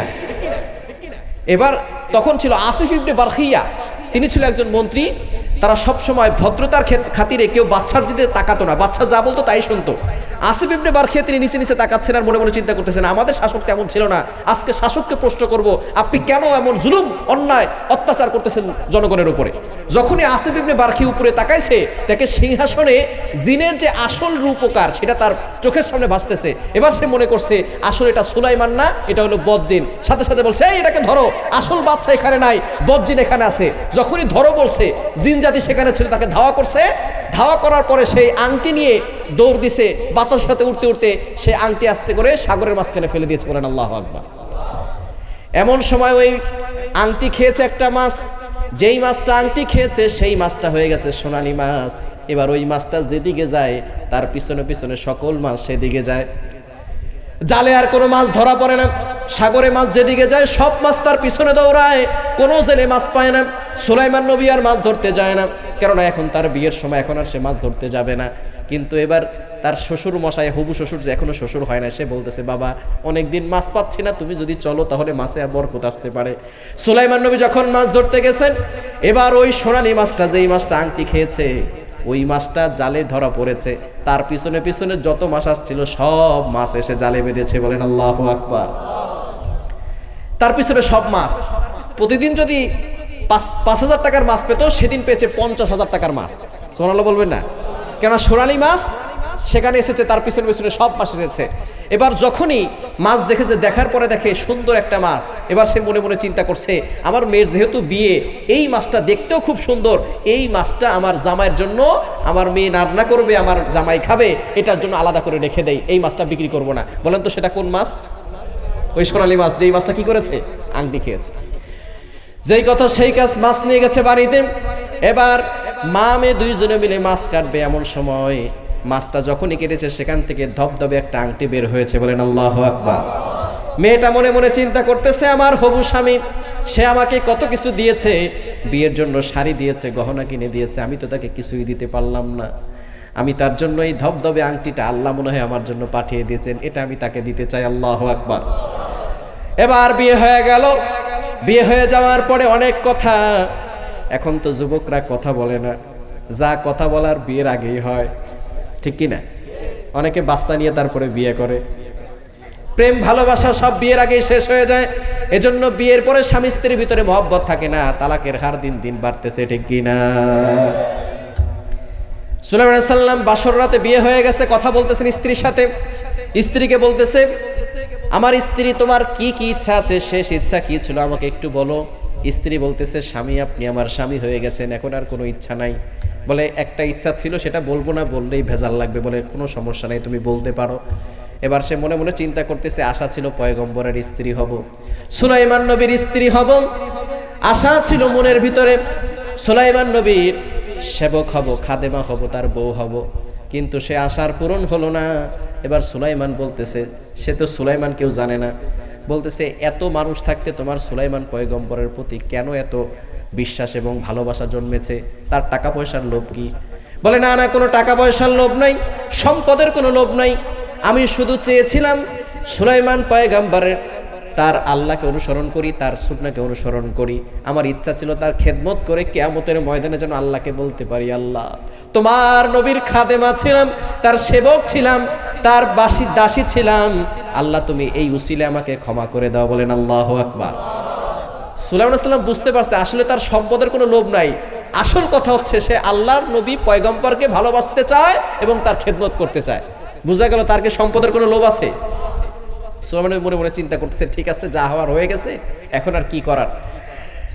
যখনই তারা একান্তে সময় কাটাবে এমন সময় স্ত্রী বলতেছে, স্বামী আমার, যা হওয়ার তা তো হয়ে গেছে, আপনি এখন আমার সুলাইমান, আর তো কিছু করার নাই, তবে আপনার জন্য একটা গিফট আছে, চোখটা বন্ধ করেন। যখনই চোখটা বন্ধ করেছে ধবধবে আংটিটা বের করে সুলাইমানের সামনে হাতে ধরেছে। সুলাইমান আলাইহিস সালাম যখনই চোখ খুলেছে দেখে সেই আংটি দেখার সাথে সাথে অবাক হয়ে গেল। কোথায় ছিল রাজা বাদশা, কোথায় সেখানে তার হাতের আংটি কে নিয়ে গেল কিছুই জানে না, কোথায় চলে আসলো নদীর পাশে। আস্তে আস্তে করে রিজিকের ব্যবস্থা হলো, বিয়ে হলো, এখন আবার আংটি তার সামনে। এই আংটি দেখে সাথে সাথে সুলাইমান আলাইহিস সালাম বেহুশ হয়ে গেছেন। বেহুশ হয়ে যাওয়ার পরে মেয়েটা ভয় পেয়েছে, মাকে ডাক দিয়েছে, মা দেখো তোমার জামাইয়ের কি অবস্থা। যখনই মাকে ডাক দিয়েছে জামাই দেখে বেহুশ হয়ে যায়। এবার মা বলতেছে, বলছিলাম এই ছেলের সাথে বিয়ে দেওয়ার দরকার নাই। এরকম মহিলা আছে না নাই? বলেন আছে না নাই? সুলাইমান আলাইহিস সালাম যখন একটু পানি দিয়েছে, হুশ আসছে, হুশ আসার পরে বলে আংটি দাও, বলেন আংটি দেওয়া যাবে না। আংটি যখন দেখছে আবারও বেহুশ হয়ে গেছে। এবার তিনবার বেহুশ হয়ে যাওয়ার পরে এরপরে সে বলতেছে, আমি হচ্ছি সে, তুমি যার জন্য দোয়া করেছিলে আল্লাহর কাছে, আল্লাহ পাক রব্বুল আলামিন তোমার রাতের কান্না কবুল করেছেন, রাতে সেজদায় পড়ে আল্লাহর কাছে কেঁদেছো, সেই আল্লাহ তোমার ডাকে সাড়া দিয়েছেন। সুলাইমান আলাইহিস সালাম আংটি পরেছেন, আংটি নিয়ে আংটি পরার পরে বলছেন, তোমার ডাকে আল্লাহ তাআলা সাড়া দিয়ে তোমার দোয়া এমন ভাবে কবুল করেছে, তোমাকে সুলাইমানের রাজপ্রাসাদে যেতে হয় নাই, সুলাইমানকে তোমার ঘরে হাজির করে দিয়েছে, বলেন আল্লাহু আকবার। সুতরাং আল্লাহর কাছে চাইলে আল্লাহ তাআলা এইভাবেই কবুল করে, ঠিক কি না? সাথে সাথে আসিফ ইবনে বারখিয়া আংটি খুঁজতে খুঁজতে চলে আসছে সুলাইমান আলাইহিস সালাম যেই ঘরে, সেই ঘরে দরজা খোলার পরেই দেখে আসিফ ইবনে বারখিয়া জিন জাতি সহ সকল সৈন্য প্রদর্শন নিয়ে সেখানে হাজির হয়ে গেছে। সাথে সাথে সুলাইমান আলাইহিস সালাম তাদেরকে দেখে সেই জেলের মেয়েটাকে বিয়ে করেছেন, সেখানে রাজপ্রাসাদে নিয়ে গেছেন। ছোট্ট একটা কথার কারণে আল্লাহ তাআলা কোথায় নিয়ে বিয়ের ব্যবস্থা করেছেন, এবং এই ঘটনা থেকে শিক্ষাও রয়েছে, কোনো বান্দি যদি আল্লাহর কাছে সঠিকভাবে চায় কবুল করেন একজন, তিনি কে? এজন্য আল্লাহর কাছে চাইতে পারবো তো ইনশাআল্লাহ? কষ্ট হচ্ছে আপনাদের? এক নাম্বার রহমানের বান্দা হবে যারা, অহংকার করবে না তারা। দুই নাম্বার ওয়াইদা খাতাবাহুমুল জাহিলুনা ক্বালু সালামা, জাহেলরা মূর্খরা যদি তাদের সাথে কথা বলতে আসে তাহলে বলে আসসালামু আলাইকুম ওয়া রাহমাতুল্লাহ, তোমার পথে তুমি যাও, আমার পথে আমি যাই, তোমার সাথে কথা বলার সময় আমার নাই, ঠিক কি না? জাহেলরা মূর্খরা যদি আল্লাহ আপনার সাথে কথা বলতে আসে, তর্ক করতে আসে, তাহলে তাদের সাথে মূর্খ লোকদের সাথে কথা বলে না। জাহেল কারা? জাহেল হচ্ছে তারা যারা শিক্ষিত, দুনিয়ার শিক্ষিত, কিন্তু কোরআনের শিক্ষা তাদের ভিতরে নাই, তারাই হচ্ছে জাহেল, ঠিক কি না? আবু জাহেল সে ছিল আবুল হেকাম, জ্ঞানীদের পিতা, কোরআন মানে নাই, নবীজিকে মানে নাই, সে হচ্ছে আবু জাহেল, মূর্খের পিতা। সুতরাং যারা দুনিয়ার শিক্ষা অর্জন করে কিন্তু কোরআনের শিক্ষা থাকে না, আল্লাহর সাথে সম্পর্ক থাকে না, নবীর সাথে সম্পর্ক থাকে না, তারা কখনো শিক্ষিত হতে পারে না, তারা আল্লাহর কাছে সবচেয়ে বড় মূর্খ, ঠিক কিনা বলেন? যারা ইসলামের বিরুদ্ধে কথা বলবে, ইসলামকে নিয়ে ষড়যন্ত্র করবে, নবীকে নিয়ে কটূক্তি করবে, তারা যদি আপনার সাথে তর্ক করতে আসে বলবেন আসসালামু আলাইকুম ওয়া রাহমাতুল্লাহ, তোমার পথে তুমি যাও, আমার পথে আমি যাই, তোমার সাথে কথা বলার সময় আমার।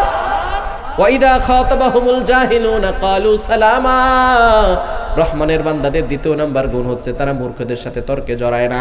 তিন নাম্বার আল্লাযীনা বিতুনা লিরাব্বিহিম সুজদাও ওয়া কিয়ামা, তারা রাতের বেলা তাহাজ্জুদের নামাজ পড়ে, রাতের বেলা সিজদা করে, রাতের বেলা কিয়াম করে। তাহাজ্জুদের নামাজ পড়ে যারা সফল হয় তারা। জীবনে যদি সফল হতে চান তাহাজ্জুদের নামাজ কখনো মিস করা যাবে? তাহাজ্জুদের নামাজ পড়বেন।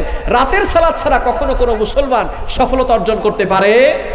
রাতের নামাজ পড়বেন। দুঃখজনক হলেও সত্য, আমাদের সমাজের যুবকরা রাতের নামাজ পড়বে দূরের কথা, ফজরের নামাজই পড়ে না, ঠিক কিনা? রাতভর ফেসবুক চালায়, আছে না নাই? এখন শুধু যুবকরা, এখন মুরব্বীরাও ফেসবুক চালায়, আছে না নাই? ডিজিটাল হইতে হইতে আমাদের সমাজ একেবারে শেষ হয়ে গেছে।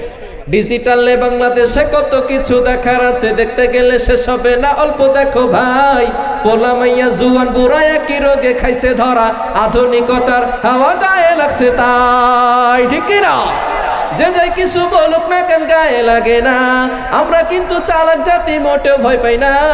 আমগো দেশে ফেসবুক আছে, আমরা বলদ না। আমগো দেশে ফেসবুক আছে, আমরা বলদ না। ঠিক কি না? আদব আখলাক কারে বলে কিছুই বোঝে না, বড়দের সম্মান করা মানতে পারে না। একজনে একাধিক আইডি চালায় ভাই, ফেক আইডির নাম কত প্রকার তারও জানা নাই। জুয়ান মরদ পোলা সাজে ফেসবুকেতে মাইয়া, আর মাইয়ারা সব পোলা হয়েছে ফেসবুক পাইয়া। কি এক আজব জামানাতে আমরা বললাম ভাই, কোনটা ছেলে কোনটা মেয়ে চেনার উপায় নাই। এই সুবিধা ফেসবুক দিছে, আর কেউ দিবে না। আমগো দেশে ফেসবুক আছে, আমরা বলদ না। আমগো দেশে ফেসবুক আছে, আমরা বলদ না। ঠিক কি না? লাইক কমেন্ট আর শেয়ারের দামটাই অনেক বেশি, যে যত লাইক পায় সে হয় তত সেলিব্রিটি। কেউ ভাই আবার লাইক কমেন্টের ভিক্ষার ঝুলি নিয়া, মাছের ছবি দিয়া কইব আমিন লেখেন মিয়া। আছে না নাই? কি বলেন, আছে না নাই? মাছের ছবি বাদ দিলাম, ঘাসের ছবি দিয়ে বলে আমিন না লিখে যাবেন না, এরকম কিছু মক্কেল আছে না নাই? একজনে পোস্ট করেছে, আমার দাদা অ্যাক্সিডেন্ট করেছে, ইন্না লিল্লাহি ওয়া ইন্না ইলাইহি রাজিউন, মারা গেছেন, পোস্ট করেছে। এখন তার কমেন্টে কি লেখা দরকার বলেন তো? আমিন লেখা দরকার, অথবা ইন্না লিল্লাহি ওয়া ইন্না ইলাইহি রাজিউন লেখা দরকার। ঠিক কি না? একজনে কমেন্ট করছে, ওয়াও সো নাইস। এটা কি চালাক না বলো? আরো যেমন চালাক না বলো? মাছের ছবি দিয়া কইব আমিন লেখেন মিয়া, কালা মাইয়া ধলা সাইজা প্রোফাইল দে ছবি, সেই ছবি দেখা যুবকরা সব হইতাছে আজ কবি। আসলে তো ফেক আইডি সব মাইয়ার আইডি না, পোলায় পোলায় চলতাছে প্রেম নিজেও জানে না। এই সুবিধা ফেসবুক দিছে, আর কেউ দিবে না। আমগো দেশে ফেসবুক আছে, আমরা বলদ না। আমগো দেশে ফেসবুক আছে, আমরা চালাক না। ঠিক কি না? ফেসবুকটাকে মুসলমান বানাবেন, পারবেন না ইনশাআল্লাহ? মোবাইলকে মুসলমান বানাবেন, ফেসবুকে স্ট্যাটাস দিবেন, আপনি ইসলামিক কথা বলবেন, সত্য কথা লিখবেন, হাদিস লিখবেন। আপনার একটা পোস্টের কারণে, একটা স্ট্যাটাসের কারণে কোনো ব্যক্তি যদি সঠিক পথে ফিরে আসে, আপনি সে সারা জীবন আমল করে যে সওয়াব পাবে, একটা সওয়াবের পার্সেন্টেজ আপনার আমলনামায় চলে যাবে। এজন্য স্ট্যাটাস যদি দেন, শেয়ার যদি করেন, ভালো জিনিস করবেন, করতে পারবেন তো ইনশাআল্লাহ? রাতভর ফেসবুক চালান, ইন্টারনেট চালায়, কিন্তু তাহাজ্জুদের নামাজ পড়ে না। তাহাজ্জুদের নামাজ পড়ার দরকার আছে না নাই? তাহাজ্জুদের নামাজ পড়েছে যারা, সফল হয়েছে তারা। আল্লাহর সাথে সম্পর্ক তৈরি করতে হলে তাহাজ্জুদের নামাজ পড়বেন, পারবেন তো ইনশাআল্লাহ? রাতভর ফেসবুক চালাচ্ছেন, ইন্টারনেট ব্যবহার করতেছেন, তাহাজ্জুদ পড়তেছেন না, তাহলে কিন্তু আপনি সফল হতে পারবেন না। এখন তো তাহাজ্জুদ দূরের কথা, ফরজ নামাজে ঠিক মতো পড়েন, আছে না নাই? কি বলেন, আছে না নাই? ফরজ নামাজে ঠিক মতো পড়ে না। আপনার সন্তানকে অবশ্যই নামাজ পড়া শিখাবেন, আপনার সন্তানকে ধর্মীয় শিক্ষা দিবেন, আপনার সন্তানকে কোরআনের শিক্ষা দিবেন। আপনার সন্তান যে নামাজ পড়ছে না, আপনি নামাজ পড়ছেন, হজ করে আসছেন, আপনার সন্তান যদি জাহান্নামে যায়, আপনার কলার ধরে আপনাকে কিয়ামতের ময়দানে জাহান্নামে নিক্ষেপ করা হবে। বিশ্বাস হচ্ছে না? কোরআন খুলেন, 28 নম্বর পারার 19 নম্বর পৃষ্ঠার 13, 14, 15 নম্বর লাইন, সূরা তাহরিমের 6 নম্বর আয়াত। ইয়া আইয়ুহাল্লাযীনা আমানু কু আনফুসাকুম ওয়া আহলিকুম নারা ওয়া ইউ হ্যাভ বিলিভার্স, হে ইমানদারগণ, save yourself, save your family, তোমরা নিজেরাও বাঁচো, তোমার পরিবারকেও জাহান্নাম থেকে বাঁচাও। পরিবারকে জাহান্নাম থেকে বাঁচানোর দরকার আছে না নাই? আরো জোর আছে না নাই? আমি যখন ইন্ডিয়াতে প্রোগ্রামে গিয়েছি, ত্রিপুরা থেকে কলকাতায় যাব, বিমান ঢিলে হচ্ছে 30 মিনিট, ওয়েট করছি। সেখানে এক ভদ্রলোক আমার পাশে এসে বসেছে। উনি বলতেছেন, হোয়ার আর ইউ ডুইং নাও, আপনি কোথায় যাবেন? আমি বলতেছি, I am going to Kolkata, কলকাতায় যাবো। উনি বলতেছেন, আর ইউ বেঙ্গলি? আমি বললাম, ইয়েস আই এম বেঙ্গলি। উনি বলতেছেন, তাহলে তো আমরা বাংলায় কথা বলতে পারি। আমি বললাম, হ্যাঁ সমস্যা নাই, বলুন। যখন বিমানে উঠেছি, ভদ্রলোক আমার পাশেই বসেছে। উনি বলতেছেন, হুজুর ইফ ইউ ডোন্ট মাইন্ড, যদি কিছু মনে না করেন, আপনাকে একটা প্রশ্ন করতে চাই। আমি বললাম, সমস্যা নাই, বলেন। উনি বলতেছেন, হুজুর আনসিং ইজ নাথিং, যেটা দেখি না সেটা বিশ্বাস করি না। আপনারা তো আল্লাহকে দেখেন না, বিশ্বাস করেন কেন? এই প্রশ্ন আপনার সন্তানকে করবে। আপনার সন্তানকে ইংলিশ পড়াচ্ছেন, পড়ান, আমাদের কোনো আপত্তি নাই। আপনার সন্তানকে ডক্টর বানাচ্ছেন, বানান, আমাদের কোনো আপত্তি নাই। কিন্তু সন্তানকে আগে মুসলমান বানানোর দরকার আছে না নাই? ধর্মীয় শিক্ষা দেওয়ার দরকার আছে না নাই? সে নাস্তিক, এডুকেটেড পারসন, শিক্ষিত মানুষ, কোরআন মানে না, আল্লাহকে মানে না, তাকে দলিল দিয়ে কোনো লাভ নাই, তাকে যুক্তি দিতে হবে। বিমানে ওঠার পরে আমাদের অনেক সময়, বাংলাদেশ অভ্যন্তরীণ যে বিমানগুলো আছে, আমাদের অনেক সময় কেক দেয়, বার্গার দেয়, আমাদেরকে ওই দিন স্যান্ডউইচ দিয়েছে। খাবারের একটা ঘেরান আছে না নাই? কি বলেন, খাবারের ঘেরান আছে না নাই? স্যান্ডউইচের ঘেরান আছে না নাই? আমি তাকে জিজ্ঞেস করলাম, ঘেরানটা কেমন? বলে, ঘেরানটা খুব সুন্দর। আমি বললাম, ঘেরানটা আমাকে দেখান। ঘেরান কি দেখা যায়? বাতাস হয়, বাতাস কি দেখা যায়? এই যে আমরা অক্সিজেন নিচ্ছি, এটা কি দেখা যায়? কি বলেন, দেখা যায়? পৃথিবীতে অনেক বিষয় এমন আছে যেটা দেখা যায় না, না দেখে বিশ্বাস করতে হয়। আমরা আল্লাহকে দেখি না, আল্লাযীনা ইউমিনুনা বিল গায়ব, আল্লাহ হচ্ছেন অদৃশ্য, আল্লাহকে দেখা যায় না, আল্লাহকে না দেখে বিশ্বাস করেছি, এজন্য আমরা মুসলমান হয়েছি, ঠিক কি না? এজন্য সন্তানদেরকে ইসলামিক মৌলিক জ্ঞানগুলো শিক্ষা দেওয়ার দরকার আছে না নাই? আপনার সন্তানকে বিজ্ঞান পড়াচ্ছেন, পড়ান, আমাদের কোনো আপত্তি নাই। তবে বিজ্ঞানের ম্যাক্সিমাম টিচার হচ্ছে নাস্তিক। বিজ্ঞান নবীজির মেরাজকে বিশ্বাস করে না। বিজ্ঞান নবীজির মেরাজকে কি করে না? বিশ্বাস করে না। তারা যুক্তি দেয় নবীজি সাল্লাল্লাহু আলাইহি ওয়াসাল্লাম যে মেরাজ করেছেন এটা কোরআন হাদিস দ্বারা প্রমাণিত, যদি কেউ বিশ্বাস না করে ঈমান থাকবে? নবী সাল্লাল্লাহু আলাইহি ওয়াসাল্লাম যে মেরাজ করেছেন কোরআন দ্বারা প্রমাণিত, হাদিস দ্বারা প্রমাণিত। কোরআন খুলেন 15 নম্বর পারার 1 নম্বর পৃষ্ঠার 3 নম্বর লাইন, সূরা বানী ইসরাঈলের 1 নম্বর আয়াতে আল্লাহ বলছেন, সুবহানাল্লাযী আসরা বিআবদিহি লাইলাম মিনাল মাসজিদিল হারাম ইলাল মাসজিদিল আকসা। মসজিদে হারাম থেকে মসজিদে আকসা পর্যন্ত এটাকে বলা হয় ইসরা, আর উদ্য ভ্রমণ এটাকে বলা হয় মেরাজ। মেরাজ করিয়েছেন কে? আবু জাহেল বিশ্বাস করতো না, আবু জাহেল বিশ্বাস করেও নাই। কেন?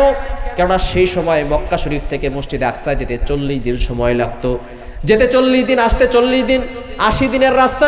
নবীজি একদিনে সেইখানে গিয়েছে, আবার উর্দু ভ্রমণ করেছে, মেরাজ করেছে। আবু জাহেল বিশ্বাস করে নাই। আবু বকর রাদিয়াল্লাহু তাআলা আনহুকে ডাক দিয়ে বলেন, আবু বকর শুনছো নাকি তোমার নবী কি বলে? বলে কি বলেছে? সে নাকি এক রাতেই মসজিদে হারাম থেকে মসজিদে আকসায় গিয়েছে এবং সে মেরাজ করেছে, জান্নাত দেখেছে, জাহান্নাম দেখেছে। পাগল ছাড়া এই ধরনের কথা কেউ বলতে পারে না, বলেন নাউজুবিল্লাহ। আবু বকর রাদিয়াল্লাহু তাআলা আনহু বলেন, আমার নবী যদি এই কথা বলে থাকে আমি 100% সত্য বলে বিশ্বাস করেছি। নবীজি বললেন, তুমি যেহেতু বিশ্বাস করেছো, আজ থেকে তুমি আর শুধু আবু বকর নও, তুমি আবু বকর সিদ্দিক হয়ে গেছো। বলেন আল্লাহু আকবার। তখন আবু জাহেল বিশ্বাস করে না দূরত্বের কারণে। এখন বিজ্ঞান বিশ্বাস করে না কেন? বিজ্ঞান বলে সূর্যের তাপমাত্রা হচ্ছে 1,40,00,000 ডিগ্রি সেলসিয়াসের তাপমাত্রা। 1,40,00,000 ডিগ্রি সেলসিয়াসের তাপমাত্রা সূর্যের তাপমাত্রা। আর বর্তমানে দুনিয়ার আগুনের তাপমাত্রা হচ্ছে 1500 ডিগ্রি সেলসিয়াস। কত? 1500-1600 ডিগ্রি সেলসিয়াসের তাপমাত্রায় লোহা মোমের মতো গলে যায়। যদি আগুনে লোহা দেওয়া হয়, লোহা কি হয়ে যায়? মোমের মতো গলে যায়। বিজ্ঞান আপনার সন্তানকে পড়াবে মাত্র 1500-1600 ডিগ্রি সেলসিয়াসের তাপমাত্রায় লোহা মোমের মতো গলে যায়। সূর্যের তাপমাত্রা হচ্ছে 1,40,00,000 ডিগ্রি সেলসিয়াসের তাপমাত্রা। সূর্যের তাপমাত্রায় তোমার নবী যে মেরাজে গিয়েছে, তোমার নবী সূর্যের তাপমাত্রায় পুড়ে যায় নাই কেন? সুতরাং নবী যে মেরাজ করে নাই। বলেন নাউজুবিল্লাহ। শুধু তাই নয়, তারা আরো যুক্তি দিবে, মাউন্ট এভারেস্ট 29,000 ফিট উচ্চতা। যারা মাউন্ট এভারেস্ট বিজয় করেছে তারা অক্সিজেনের উপরে উঠেছে, কেননা সেখানে মধ্যাকর্ষণ শক্তির কারণে অক্সিজেন পাওয়া যায় না। পিছনে অক্সিজেন নিয়ে তারপরে তারা উপরে ওঠে। এখন বিজ্ঞান আপনার সন্তানকে পড়াবে মাত্র 29,000 ফিট উপরে উঠতে গেলেই অক্সিজেন নিয়ে যেতে হয়। তোমার নবী তো 29,000 ফিট নয়, 7 আসমান ভেদ করে মেরাজ করেছে। তোমার নবী সেখানে অক্সিজেন কোথায় পেয়েছে? সুতরাং নবীজি মেরাজ করে নাই। বলেন নাউজুবিল্লাহ। তাদেরকে উত্তর দেওয়া দরকার আছে না নাই? আরো জোর উত্তর দেওয়া দরকার আছে না নাই? কোরআনে হাজারো দলিল আছে, তারা কোরআনের কথা মানে না। কেননা বলেন তো, সূর্য কার কথা শোনে? আগুন কার কথা শোনে? পানি কার কথা শোনে? ইব্রাহিম আলাইহিস সালামকে যখন আগুনে নিক্ষেপ করা হয়েছিল, ইব্রাহিম আলাইহিস সালাম আল্লাহর উপরে ভরসা করেছিলেন। আল্লাহ তাআলা সরাসরি আগুনকে অর্ডার করেছেন, কুলনা ইয়া নারু কুনি বারদাও ওয়া সালামান আলা ইব্রাহিম। ও আগুন, আমার ইব্রাহিমের জন্য শীতলময় ঠান্ডা হয়ে যাও, আমার ইব্রাহিমের পশম যেন না পড়ে। ইব্রাহিম আলাইহিস সালাম যখন বৃদ্ধ হয়ে গেলেন, নাতিরা তাকে জিজ্ঞেস করেছে, দাদা আপনি তো অনেক দিন বেঁচে ছিলেন, বলেন তো আপনি দুনিয়াতে কোথায় সবচেয়ে বেশি সুখ করেছেন? ইব্রাহিম আলাইহিস সালাম বলেন, নাতিরা ভালো করে শোনো, অনেক পরীক্ষা আল্লাহ নিয়েছেন, তবে নমরুদ আমাকে যে 40 দিন আগুনে নিক্ষেপ করে ফেলেছিল, ওই 40 দিন আমি দুনিয়াতেই কেমন যেন জান্নাতের সুখ পেয়ে গেছি। আল্লাহ তাআলা সেখানে তাকে ভালো রেখেছেন। বোঝা গেল আগুন কার কথা শুনে, সূর্য কার কথা শুনবে। তাদেরকে দলিল দিয়ে কোনো লাভ নেই, তাদেরকে যুক্তি দিতে হবে। তারা বলে 1,40,00,000 ডিগ্রি সেলসিয়াসের তাপমাত্রা কিভাবে ভেদ করে গেল? আমরা তাদেরকে বলতে চাই, বর্তমানে 2025 সালে এসে বিজ্ঞান ওয়াটারপ্রুফ জ্যাকেট বানিয়েছে। আপনারা কি দেখেছেন? যেই পোশাক পরে নদীতে ঝাঁপ দিলে পানি শরীরে স্পর্শ করে না। দেখছেন? ইউটিউবে সার্চ করলে দেখবেন। এখন ফায়ার প্রুফ জ্যাকেট বের হয়েছে, যেই পোশাক পরে আগুনে ঝাঁপ দিলে আগুন শরীরে স্পর্শ করে। 2025 সালে বিজ্ঞান যদি ফায়ার প্রুফ জ্যাকেট বানাতে পারে, আমার আল্লাহ 1,500 বছর আগে সেরকম ফায়ার প্রুফ জ্যাকেট বানিয়ে আমার নবীকে সূর্যের তাপমাত্রা ভেদ করিয়ে মেরাজ করিয়েছেন। বলেন আল্লাহু আকবার।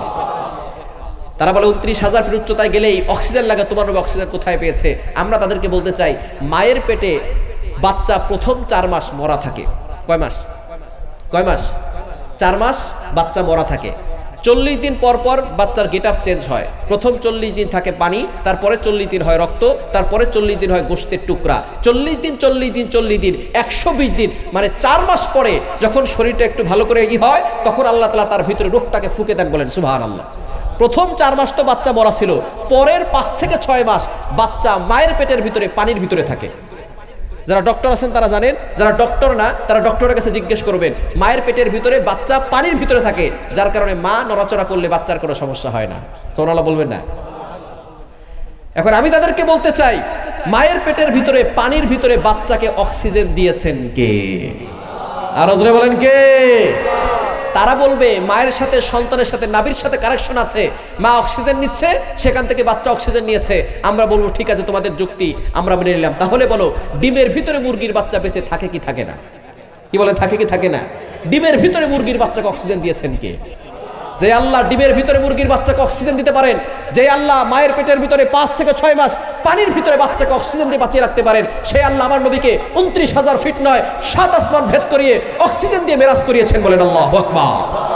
এজন্য সন্তানকে এই ইসলামিক মৌলিক জ্ঞানগুলো শিক্ষা দেওয়ার দরকার আছে না নাই? দিতে পারবো তো ইনশাআল্লাহ। 3 নাম্বার, আল্লাযীনা ইয়াবিতুনা লিরাব্বিহিম সুজদান ওয়া কিয়ামা, যারা রাতের বেলা আল্লাহর ইবাদত করে নামাজে দাঁড়িয়ে যায়। সুতরাং রাতেও নামাজ পড়তে হবে, নামাজ কখনো মিস করা যাবে না। পারবো তো ইনশাআল্লাহ? অনেকে আছে আমরা নামাজই পড়ি না।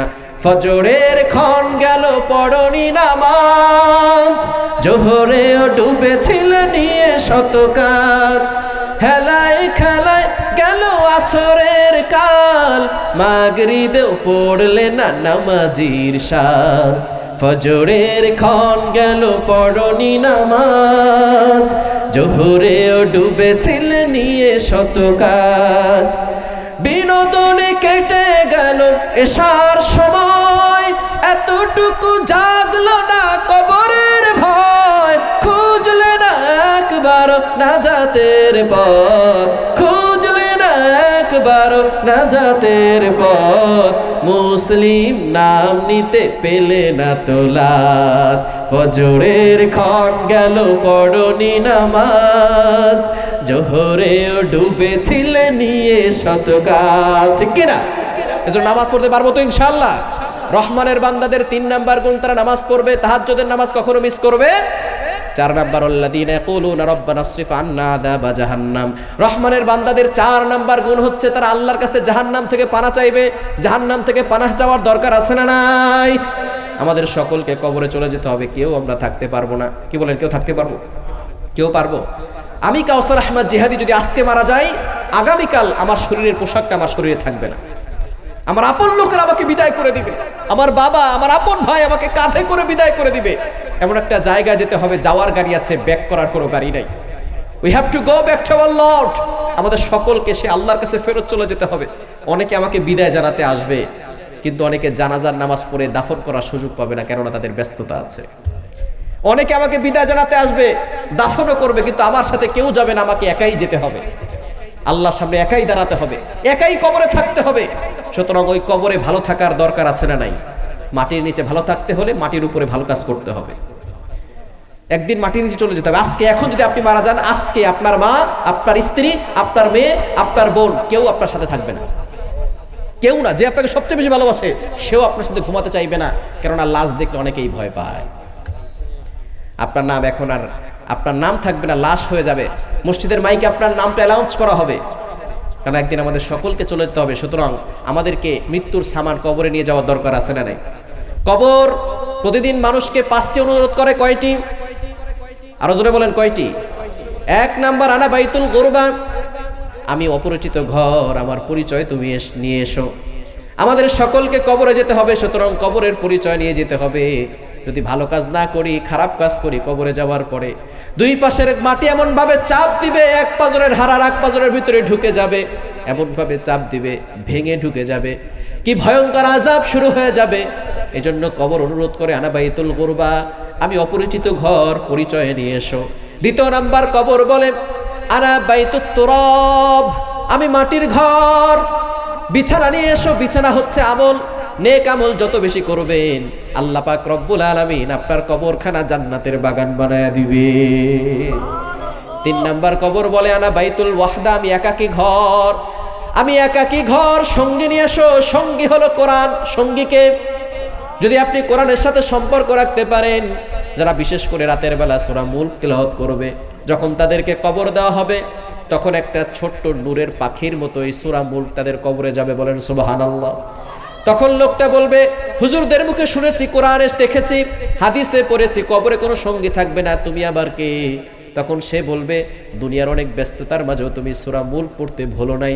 আজকে তোমার কঠিন বিপদের সময়, যখন তোমার মা নাই, তোমার বাবা নাই, তোমার ভাই নাই, তোমার বোন নাই, তোমার নেতা নাই, এখন আমি তোমার সূরা মুল্ক তোমার কবরে তোমার সঙ্গী হওয়ার জন্য এসেছি, বলেন আল্লাহু আকবার। জিজ্ঞেস করবে কতদিন থাকবে?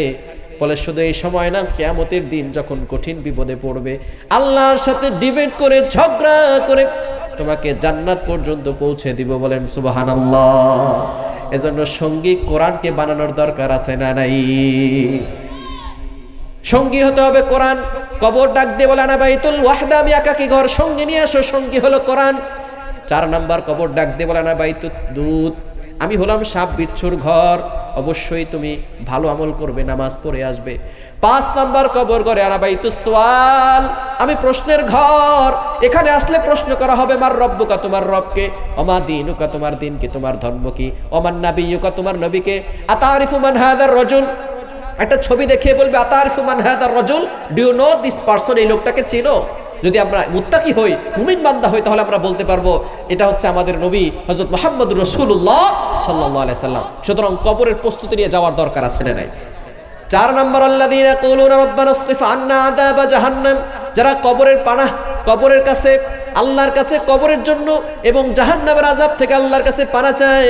5 নাম্বার, ওয়াল্লাযীনা ইযা আনফাকু লাম ইউসরিফু ওয়া লাম ইয়াকতুরু ওয়া কানা বাইনা যালিকা কাওয়ামা, যারা আল্লাহর জন্য খরচ করে, অপচয় করে না, কৃপণতা করে না, আল্লাহর জন্য খরচ করে। আমাদের সম্পদ দিয়েছেন কে? খরচ করতে হবে কার নামে? অনেকে আছে টাকা পয়সার মালিক, কিন্তু খরচ করবে দূরের কথা, দান করবে দূরের কথা, যাকাতও ঠিক মতো দেয় না, আছে না নাই? আবার অনেকে আছে 5 ওয়াক্ত নামাজ পড়ে, হাতে তাসবিহ নিয়ে ঘুরে, নামাজ পড়তে পড়তে কপালে দাগ পড়ে গেছে, আবার সুদের কারবার করে, আছে না নাই? বলে আমি সুদ খাই না, ইন্টারেস্ট খাই। তুমি গু খাও। যারা সুদ খায় তাদের মতো নিকৃষ্ট মানুষ আর হতে পারে না, ঠিক কি না? সুদের ব্যাপারে ফতোয়া কি মোল্লার না আল্লাহর? আরো জোরে বলেন কার? আল্লাহ নিজে বলছেন 3 নাম্বার পারা 6 নাম্বার পৃষ্ঠার 3 নাম্বার লাইন, সূরা বাকারা 275 275 নাম্বার আয়াত, আহাল্লাল্লাহুল বাই'a ওয়া হাররামার রিবা, বিজনেস লাউফুল এন্ড ইউজুরিয়াল লাউফুল, ব্যবসা হালাল, সুদের কারবার হারাম করেছেন কে?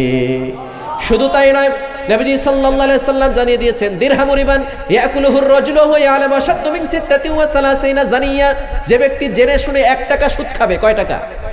দিরহামু রিবান ইয়াকুলুহুর রাজুলু, 1 টাকা সুদ খেলে 36 বার জিনা করলে যেই গুনাহ হয়, সেই গুনাহ তার আমলনামায় চলে যায়, বলেন নাউজুবিল্লাহ। জীবনে যারা 1 টাকা সুদ খেয়েছেন, 36 বার জিনা করার গুনাহ করেছেন। জীবনে যারা 100 টাকা সুদ খেয়েছেন, 3600 বার জিনা করার গুনাহ করেছেন। জীবনে যারা 1000 টাকা সুদ খেয়েছেন, 36000 বার জিনা করার গুনাহ করেছেন। শুধু তাই না, আরো ভয়ঙ্কর হাদিস, আর রিবা 70 জুসআ, সুদের 70টি শাখা রয়েছে। আইসারাহা আইয়ানকিহার রাজুলু উম্মা, সর্বনিম্ন শাখা হলো আপন মায়ের সাথে জিনা করার গুনাহ, বলেন নাউজুবিল্লাহ। একটু জোরে সোরে বলেন না নাউজুবিল্লাহ। এবার চিন্তা করেন, আমাদের সমাজে কিছু প্রস্টিটিউট নারী আছে, যারা নিজের দেহকে বিক্রি করে খায়, এরকম কিছু নারী আছে না নাই? আমরা তাদেরকে দেখলে থুতু নিক্ষেপ করি আর বলি, তোমার মতো হতভাগার কপাল পোড়া নারী কেউ হতে পারে না, তুমি তোমার দেহকে বিক্রি করে খাও, ঠিক কি না? তুমি সমাজের কীট, তুমি তোমার দেহকে বিক্রি করে খাও। আসলে সে স্বভাবে খায় না, অভাবের কারণে দেহে বিক্রি করে খায়। যে সুদ খায় স্বভাবে খায়। 1 টাকা খেলে 36 বার জিনা করার গুনাহ করে, আপন মায়ের সাথে জিনা করার গুনাহ করে। সুতরাং বেশ্যার মুখে যদি থুতু দেওয়া হয়, যে ব্যক্তি সুদ খায় তার মুখে জুতা পিটা করা দরকার। সুদখোর যদি থেকে থাকেন, আল্লাহর হস্তে এই কথা শোনার পরে আপনি আর কখনো সুদ খাবেন না। অনেক মা বোন আছে ডিমের টাকা বিক্রি করে, ধানের টাকা বিক্রি করে, চাউলের টাকা বিক্রি করে টাকা সুদে লাগায়, আছে না নাই? আপন মায়ের সাথে জিনা করার গুনাহ করে। যারা মেয়েরা সুদ খায়, আপন বাবার সাথে জিনা করার গুনাহ করে, তাদের মতো এই হতভাগার কপাল পোড়া কেউ পৃথিবীতে হতে পারে? আপনি আশরাফুল মাখলুকাত, আপনাকে সুদ খেতে হবে কেন? সাগরে বিশাল বড় বড় তিমি মাছ আছে, এক বেলা কয়েক টন করে খাবার খায়। ওই তিমি মাছ তো কখনো সুদ খায় নাই, খাইছে? ঘুষ খায় নাই, খাইছে? আপনি আশরাফুল মাখলুকাত, আপনি একদিনে কয় কেজি চাউলের ভাত খান? তিমি মাছ এক বেলা কয়েক টন খাবার খায়, তাকে রিজিক দেন কে? তো আপনি আল্লাহর ইবাদত করে নামাজ পড়েন, আপনাকে আল্লাহ রিজিক দিবে না? আপনি সুদ খান কেন? ঘুষ খান কেন? এই সুদ ছাড়তে পারবো তো ইনশাআল্লাহ? অনেকে অন্যের মাল অন্যায়ভাবে আত্মসাৎ করে এরপরে হাজী সাহেব হজ করতে যায়, আছে না নাই? জোর করে জুলুম করে কোদাল দিয়ে কাটতে কাটতে বলে এই জমি আমার, আছে না নাই? আর আছে না নাই? আজকে আপনি যে বাড়িটা বলতেছেন আপনার দাদা যখন বেঁচে ছিল সেও বলেছিল বাড়িটা আমার, দাদা মারা গেছে, বাবা এসেছে, বাবাকে জিজ্ঞেস করেছে বাড়ি টাকার, সেও বলেছে বাড়িটা আমার। বাবা মারা গেছে, আপনি সন্তান, আপনি এখন বাড়ির মালিক, আপনাকে জিজ্ঞেস করে বাড়ি টাকার, আপনি বলেন বাড়িটা আমার। আপনি চলে যাবেন, আপনার সন্তান বলবে বাড়িটা আমার। আল্লাহ বলেন দুনিয়ার বাড়ি কারো নয়, দুনিয়া কার। আমরা অনেক সময় জমিন নিয়ে বড়াই করি, আছে না নাই? বলে এই জমিন আমার। আপনার জমিন আপনি কাঁপাইতে পারবেন না, কি বলেন? কাঁপাইতে পারবেন? কাঁপাতে পারবেন? আল্লাহ মাঝে মধ্যে ভূমিকম্প দিয়ে জমিন কাঁপায়। সুতরাং আল্লাহ বুঝাতে চান জমিন তোমার না, জমিন কার। আমরা অনেক সময় অন্যের জমিন আত্মসাৎ করে তারপরে খাই। কখনো জুলুম করবেন না, অন্যায় ভাবে মানুষের মন আত্মসাৎ করবেন না। এক জেলে ব্যক্তি মাছ ধরতে গিয়েছে, মাছ ধরতে যাওয়ার পরে অনেক কষ্ট করে একটা মাছ ধরেছে।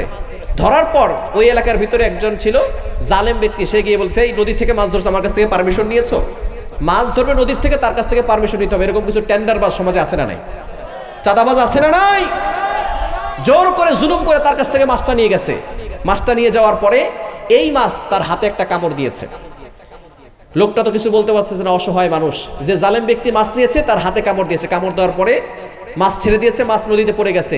এবার হাতে ব্যথা শুরু হয়েছে, বাড়িতে যাবে দূরের কথা, সোজা ডক্টরের কাছে গিয়েছে। ডক্টর তার হাতে ব্যান্ডেজ করে দিয়েছে। পরের দিন সকালবেলা আবার হাজির, ডাক্তার সাহেব কি চিকিৎসা দিলেন? ব্যথা তো কমতেছে না। এবার ব্যান্ডেজ খুলে দেখে হাতের যে কন্ডিশন, হাত তার কাটতে হবে কবজি পর্যন্ত। কবজি পর্যন্ত হাত না কাটলে এই ভাইরাস ভিতরে প্রবেশ করবে। কি করবে? শেষ পর্যন্ত ফাইনাল ডিসিশন হলো তার হাত কবজি পর্যন্ত কাটবে। কাটার পরে ব্যান্ডেজ করে দিয়েছে, আগামীকাল দেখা করবেন। আগামীকাল দূরের কথা, বিকেলবেলা আবার হাজির। পরের দিন সকাল বিকালবেলা আবার হাজির, ডাক্তার সাহেব কি চিকিৎসা দিলেন? ব্যথাই তো কমতেছে না। এবার যখন ডাক্তার সাহেব ব্যান্ডেজ করছে দেখে হাতের যে কন্ডিশন, এবার হাত কাটতে হবে কোনোই পর্যন্ত, আর না হলে এই ভাইরাস তার ভিতরে প্রবেশ করবে। এবার যখন হাত কোনোই পর্যন্ত কাটছে দেখে ব্যথা কমতে না, ব্যথা শুধু বাড়তেছে। এবার ডক্টর সাহেব জিজ্ঞেস করতেছে বলে তো শুরু হয়েছে কোথা থেকে? এবার লোকটা বলতেছে ডক্টর সাহেব, এক জেলে ব্যক্তি, অসহায় ব্যক্তি কষ্ট করে মাছ ধরছে, হক ছিল তার, জুলুম করে মাছটা নিয়ে গেছে আমি, সেখান থেকে ব্যথা শুরু হয়েছে। এবার ডক্টর সাহেব বলতেছে সমস্যা এইখানে নয়, সমস্যা ওইখানে। এবার খোঁজা শুরু করেছে, জেলে ব্যক্তি কোথায়, জেলে ব্যক্তি কোথায়। অনেক কষ্ট করে জেলে ব্যক্তিকে খুঁজে পেয়েছে। পাওয়ার পরে বলতেছে বাবা তুমি কি বলছো? হাত কাটলাম কবজি পর্যন্ত, কোনোই পর্যন্ত কাটলাম, এখনো ব্যথা শেষ হয় না, মনে হয় হাতের ব্যথার যন্ত্রণায় দুনিয়া থেকে বিদায় নেব। কি বলছো তুমি বলো? লোকটা বলছে না আমি তেমন কিছু বলি না। বলে না তুমি কিছু একটা বলেছো। এবার লোকটা বলছে আমি শুধু এতটুকু বলেছিলাম, যখন আপনি জুলুম করে আমার কাছ থেকে আপনি মাছটা নিয়ে গেছেন, তখন আমি উপরে আল্লাহর দিকে তাকিয়ে বলেছিলাম আল্লাহ সে তার ক্ষমতা দেখাইছে, তুমি তোমার ক্ষমতা দেখাও। আজকে আপনি ক্ষমতা দেখাচ্ছেন, আপনি শক্তি দেখাচ্ছেন, ক্ষমতা পাওয়ার পরে আপনি মানুষের উপর অত্যাচার করতেছেন, জুলুম করতেছেন। মনে রাখবেন আপনার থেকেও বড় একজন আছেন, তিনি কে? সকল ক্ষমতার মালিক কে? আজকে ক্ষমতা দেখাচ্ছেন, সন্ত্রাসগিরি করছেন, গরিবদের উপর অত্যাচার করতেছেন, জুলুম করতেছেন। মনে রাখবেন এখন বর্তমানে সকল সন্ত্রাসকে অ্যাডজাস্ট করলে নমরুদের 100 ভাগের 1 ভাগও হবে না। সেই নমরুদকে আল্লাহ সাইজ করছে ল্যাংড়া মশা দিয়া। এখন আল্লাহর মশাও লাগে না। এরকম আল্লাহর অসুস্থ মশা আছে না নাই? আর জনগণ আছে না নাই? কিছুদিন আগে মশাও না, আমরা নাম দিয়েছি করোনা ভাইরাস, দেখা যায় না, তারপর দুনিয়া থেকে বিদায় করে দিয়েছে, ঠিক কিনা? ইন্ডিয়াতে প্রোগ্রামে গিয়েছি, ডক্টর বলতেছে হুজুর ব্লাডের ভিতরে 5 ধরনের ক্যান্সারের সম্ভাবনা আছে। কত ধরনের? শুধু ব্লাডের ভিতরে, রক্তের ভিতরে 5 ধরনের ক্যান্সারের সম্ভাবনা আছে। আমাদের এই চোখের সাথে মাথার সাথে 1,40,000 রগ আছে। সুবহানাল্লাহ বলতে পারবেন না? একটা রগ যদি ছিঁড়ে যায় সাথে সাথে লোকটা পাগল হয়ে যাবে। কিসের অহংকার করতেছেন? আল্লাহ যদি একটা রগ ছিঁড়ে দেয় 1 সেকেন্ডও সময় লাগবে না, ল্যাংটা হয়ে ঘোরা লাগবে, ঠিক কিনা বলেন? সুতরাং অহংকার করবেন না, অন্যায়ভাবে মানুষের মাল আত্মসাৎ করে খাবেন না। কেউ যদি কিছু পায় দিয়ে দেন, টাকা পায় দিয়ে দেন, জমি পায় দিয়ে দেন। হ্যাঁ, যদি আপনি কবরে নিয়ে যেতে পারেন তাহলে দেওয়ার দরকার নেই। যদি আপনি কবরে নিয়ে যেতে পারেন তাহলে দেওয়ার দরকার নাই। সম্পদ নিয়েছেন, যদি আপনি কবরে নিয়ে যেতে পারেন, হাসরে নিয়ে যেতে পারেন, তাহলে দেওয়ার দরকার নাই। যদি আপনি নিয়ে যেতে না পারেন, টাকা পেলে দিয়ে দেন, জমি পায় দিয়ে দেন। কারণ আপনি যাদের জন্য জমি রাখতেছেন তারাও কিন্তু কিয়ামতের ময়দানে আপনার পাশে থাকবে না। যে সন্তানের জন্য চুরি করতেছেন, বাটপারি করতেছেন, বদমাইশি করছেন, সেই সন্তান আপনার পাশে থাকবে। কেউ কিছু পেলে দিয়ে দেন, কখন মারা যাবেন জানেন না, কবর থেকে কিন্তু আযাব শুরু হয়ে যাবে। মানুষের হক আল্লাহ কখনো ক্ষমা করেন? এজন্য 5 নাম্বার হচ্ছে আল্লাহর জন্য খরচ করবেন, দান করবেন, কখনো সুদ খাবেন না, হারাম কাজ করবেন। 6 নাম্বার আল্লাযীনা লা ইয়াদউনা মা'আল্লাহি ইলাহান আখার, যারা আল্লাহর সাথে অন্য কাউকে শরীক করে না, আল্লাহর সামনে অন্য কাউকে ডাকে না, যারা শিরিক করে না, শিরিক থেকে দূরে সরে আসার দরকার আছে না নাই? 7 নাম্বার ওয়ালা ইয়াকতুলুনান নাফসাল্লাতী হারামাল্লাহু ইল্লা বিল হক, যারা অন্যায়ভাবে কাউকে হত্যা করে না। এরপরে 8 নাম্বার ওয়ালা ইয়াজনুন, যারা জেনা করে না, ব্যভিচার করে না, জেনা থেকে দূরে সরে আসার দরকার আছে না নাই? বর্তমানে যুবকরা, ইয়াং পিপলরা অনেকে ব্যভিচার করে, হারাম সম্পর্কে লিপ্ত আছে। যুবক ভাইদেরকে বলতে চাই, হারামে কোনো আরাম, যুবক হারামে কোনো আরাম নাই, আল্লাহ তাআলা হালালের ভিতরে আরাম রেখেছেন, বলেন সুবহানাল্লাহ। অনেকে বিয়ের উদ্দেশ্যে প্রেম করে, আছে না নাই? বিয়ের উদ্দেশ্যে প্রেম করে, বলে এটা হচ্ছে হালাল। বিসমিল্লাহ বলে মদ খেলে মদ কখনো হালাল হয়? ওযু করে মদ খেলে মদ কি হালাল হয়? কি বলেন, হালাল হবে? বিয়ের উদ্দেশ্যে প্রেম করলে সেটা কখনো হালাল হবে? যদি বিয়ে করতে মনে চায়, কাউকে যদি পছন্দ হয়, সরাসরি তার বাবার কাছে গিয়ে বলবেন, আমি আপনার মেয়েকে পছন্দ করি, যদি আপনি চান আমার সাথে বিয়ে দিতে পারেন। আপনি কাপুরুষ নন, আপনি হচ্ছেন বীর পুরুষ। বীর পুরুষের মতো তার বাবার কাছে গিয়ে বলবেন, আমি প্রেম করতে চাই না, হারাম সম্পর্কে জড়াতে চাই না, হালাল ভাবে বিয়ে করতে চাই। যদি এভাবে করতে পারেন তাহলে সংসারে সুখ আসবে। প্রেম ভালোবাসা করে কখনো সংসারে সুখ আসতে পারে না, ঠিক কি না? অবশ্যই হালাল ভাবে কাজ করতে হবে, তাহলে আরাম আসবে। আমরা শুরুই করে হারাম দিয়ে, এজন্য সংসারে কোনো সুখ থাকে। নারীদেরকে সম্মান করতে হবে, রেসপেক্ট করতে হবে। আল্লাহ তাআলা নারীদেরকে সম্মান দিয়েছে। নারীরা 4টি কাজ করলে জান্নাতি। কয়টা? নারীরা কয়টা কাজ করলে জান্নাতি? 1 নম্বরে ফরজ নামাজ পড়বে, 2 নম্বরে রমজানের রোজা রাখবে, 3 নম্বরে নারীরা স্বামীর খেদমত করবে, 4 নম্বরে সতীত্বের হেফাজত করবে, পর্দা করবে। এই যে 4টি কাজ করলে আল্লাহ পাক রব্বুল আলামিন তাদের জন্য জান্নাতের 8টি দরজা খুলে দিবে। নারীরা প্রথম 2টা করলেও শেষের 2টা করতে চায় না, ঠিক কি না? নামাজ পড়ে, রোজা রাখে, কিন্তু স্বামীর খেদমত করে না। রাতের বেলা মশারি টানানো নিয়ে ঝগড়া আছে না নাই? স্বামী বলে তুমি টানাও, তুমি বলে সে টানাও, শেষ পর্যন্ত কেউই মশারি টানে না, দুজনে মশার কামড় খায়, ঠিক কি না? খবরদার মা বোনরা যারা আছেন, আপনার স্বামী হচ্ছেন হীরার টুকরা। আপনার স্বামীর সাথে সুন্দর করে ব্যবহার করবেন, স্বামীর সাথে খারাপ ব্যবহার করবেন না। নবীজি বলেছেন, কোন স্ত্রী যদি মারা যায়, স্বামী যদি বলে আমার স্ত্রী ভালো ছিল, ওই নারীর জন্য আল্লাহ তাআলা জান্নাতের 8টি দরজাই খুলে দেন, বলেন সুবহানাল্লাহ। এখন স্ত্রী যারা আছে তারা স্বামীদের সাথে ভালো ব্যবহার করবে, আর স্বামী যারা আছে তারা বউকে বাসায় গিয়ে উড়োদুরা পিটাবেন। পারবেন না? পারবেন? বউ মারে কে হাত তুলেন? দেখছেন সব ফেরেশতা জান্নাত থেকে পলায় আসছে, কেউ বউ পিটায় না, সবাই ফেরেশতা। বউকে মারা যাবে 4টি কারণে, কয়টি? এইবার হুজুর ওয়াজ করেন, দেখেন বউ পিটাই কেমনে। বউ মারা যাবে কয় কারণে? 1 নম্বরে ফরজ নামাজ যদি না পড়ে, 2 নম্বরে ফরজ রোজা যদি না রাখে, 3 নম্বর স্বামীর হালাল আদেশ যদি না শোনে, 4 নম্বর যদি পর্দা না করে। তবে বউকে 4 জায়গায় মারা যাবে না। 1 নম্বরে মাথায় মারা যাবে না, 2 নম্বরে মুখে মারা যাবে না, 3 নম্বরে বুকে মারা যাবে না, 4 নম্বরে পিঠে মারা যাবে না। যদি মারতেই হয় কোমরের নিচে মারতে হবে। এখন কয় হাত লাঠি দিয়ে মারবেন? 5 হাত, পারবেন না। 4 হাত লাঠি দিয়ে মারবেন, তাও পারবেন না। 3 হাত লাঠি দিয়ে, তাও পারবেন না। 2 হাত লাঠি দিয়ে, তাও পারবেন না। 1 হাত লাঠি দিয়ে মারা যাবে না, 1 হাতের অর্ধেক মেসওয়াকের মতো লাঠি দিয়ে মারতে হবে, তাও আবার এভাবে ধরা লাগবে। এত জোরে মারা যাবে না যাতে করে ক্ষত বিক্ষত হয়ে যায়। মুফাসসিরিনে কেরাম বলেছেন, এটা দিয়ে এমন আস্তে মারতে হবে, জোরে মারতে গেলে কিন্তু যদি দাগ হয়ে যায় তাহলে সমস্যা, গুনাহ হবে, কবিরা গুনাহ। যদি মারতে হয় এভাবে মারবেন। এভাবে মারলে আপনার স্ত্রী বলবে, ইয়ার কি করে না তো, সরো। সুবহানাল্লাহ বলবেন না? একটু জোরে সোরে বলেন না সুবহানাল্লাহ। এই ওয়াজ যখন উত্তরবঙ্গে করছি, এক যুবক দাঁড়াইছে, হুজুর যে ওয়াজ করছেন এখন তার বউকে পিটানো যাবে না, হুজুর এই লাঠি দিয়ে কি গুতা দেওয়া যাবে? তারপরও বউ পিটায় সারবে, এরকম যুবক আছে না নাই? খবরদার বউকে পিটাবেন না, বউকে আঘাত করা যাবে না। নবীজি সাল্লাল্লাহু আলাইহি সাল্লামের 11 জন স্ত্রী ছিল, তিনি কখনো কাউকে আঘাত করেন নাই, ধমক দেন নাই। সুতরাং বউকে ভালোবাসবেন। বউরা একটু বক্র হবে, তাকে সুন্দর করে বুঝাবেন, ভালোবাসা দিবেন, ওয়াজ করবেন, নসিহত করবেন। বেশি চাপ দিলে ভেঙে যাবে, তালাক হয়ে যাবে। তালাক সব সমস্যার সমাধান নয়। তাকে বুঝাবেন সুন্দর করে, সে বুঝবে। আপনি রাগের মাথায় কথা বললে, ধমক দিয়ে, গালিগালাজ করে যেই কাজ করাতে পারবেন না, ভালোবাসা দিয়ে তার থেকে বেশি কাজ করাতে পারবেন, ঠিক কিনা? বড় একটু বক্র হবে, এটাই হচ্ছে নারীদের সৌন্দর্য। আমরা কালো কালার অনেকে পছন্দ করি না, কিন্তু চুল কালো হওয়া সকলের কাছে পছন্দনীয়, ঠিক কিনা? বক্রতা পছন্দ না, কিন্তু নারীদের বক্রতা, এটাই নারীদের সৌন্দর্য, বলেন সুবহানাল্লাহ। আল্লাহ তাআলা নারীদের সৌন্দর্য দিয়েছে বক্রতার ভিতরে। নারীরা বক্রতা করবে, তারা একটু উল্টাপাল্টা করবে, তাদেরকে বুঝিয়ে শুনিয়ে সুন্দরভাবে চলবেন, পারবে তো ইনশাআল্লাহ। আল্লাহ তাআলা নারীদেরকে সম্মান দিয়েছে। বর্তমানে সমাজ জাহিলি যুগের সমাজকেও হার বানিয়েছে। সে যুগে ধর্ষণ হতো, আড়ালে আপনারা ধর্ষণ হতো। এ যুগে মায়ের সামনে মেয়েকে পলাক্রমে ধর্ষণ করে হত্যা করা হয়, বাবার সামনে মেয়েকে পলাক্রমে ধর্ষণ করে হত্যা করা হয়। শুধু তাই নয়, 4টি সন্তানের জননী মাকে পর্যন্ত ধর্ষণের হাত থেকে বুঝতে দেওয়া হয় না। অতএব এই সমাজ জাহিলি যুগের সমাজকেও হার মানিয়েছে, ঠিক কিনা বলেন? যেই সমাজ 3 বছরের শিশুকন্যার ইজ্জতের নিরাপত্তা দিতে জানে না, যেই সমাজ 5 বছরের শিশুকন্যার ইজ্জতের নিরাপত্তা দিতে জানে না, যেই সমাজ আমার মায়ের ইজ্জতের নিরাপত্তা দিতে জানে না, যেই সমাজ আমার বোনের ইজ্জতের নিরাপত্তা দিতে জানে না, এমন সমাজ ভেঙে চুরমার করতে হবে, ঠিক কিনা বলেন?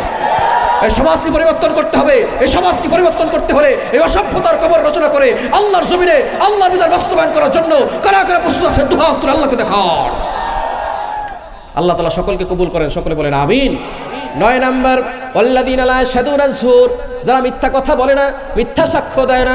10 নাম্বার, ওয়াইদা মাররু বিল্লাগবি মাররু কিরামা, যারা কখনো অশ্লীল কাজ করে না, অশ্লীল দৃশ্যের পাশে দিয়ে যদি তারা হেঁটে যায় সেখান থেকে তারা দূরে সরে আছে। কখনো গান বাজনার কাছাকাছি যায় না, যেখানে অশ্লীল কাজ হয় সেখানে তারা যায় না। সকল প্রকার হারাম কাজ থেকে তারা দূরে সরে আছে, তারাই হবে রহমানের বান্দা। রহমানের বান্দাদের জন্য আল্লাহ পুরস্কার রেখেছেন, উলাইকা ইউজজাউনাল গুরফাতা বিমা সাবারু ওয়া ইউলাক্কাউনা ফিহা তাহিয়াতাও ওয়া সালামা। আল্লাহ পাক রব্বুল আলামিন এই রহমানের বান্দাদের 10টা গুণ যারা ফলো করতে পারবে, অ্যাপ্লাই করতে পারবে, তাদের জন্য আল্লাহ পাক রব্বুল আলামিন জান্নাতের মালিক বানায় দিবে, বলেন সুবহানাল্লাহ। এজন্য কোরআনকে আঁকড়ে ধরা দরকার আছে না নাই? কোরআন সন্তানদেরকে শেখানোর দরকার আছে না নাই? আমরা ন্যাশনালিজম দেখেছি, কমিউনিজম দেখেছি, সেকুলারিজম দেখেছি, বাবার শাসন দেখেছি, মেয়ের শাসন দেখেছি। একটিবারের জন্য 1500 বছর আগে হেরা গুহায় যে কোরআন নাজিল হয়েছিল সেই কোরআন পার্লামেন্টে দেখতে চাই। কারা কারা দিয়েছে দুহাত তুলে আল্লাহকে দেখান। আল্লাহ পাক রব্বুল আলামিন সকলকে কবুল করেন, সকলে বলেন আমিন। আরো জোরে বলেন আমিন। সুতরাং আমাদেরকে রহমানের বান্দা হতে হবে, পারবো তো ইনশাআল্লাহ? আল্লাহর সাথে সম্পর্ক তৈরি করতে পারবো তো ইনশাআল্লাহ?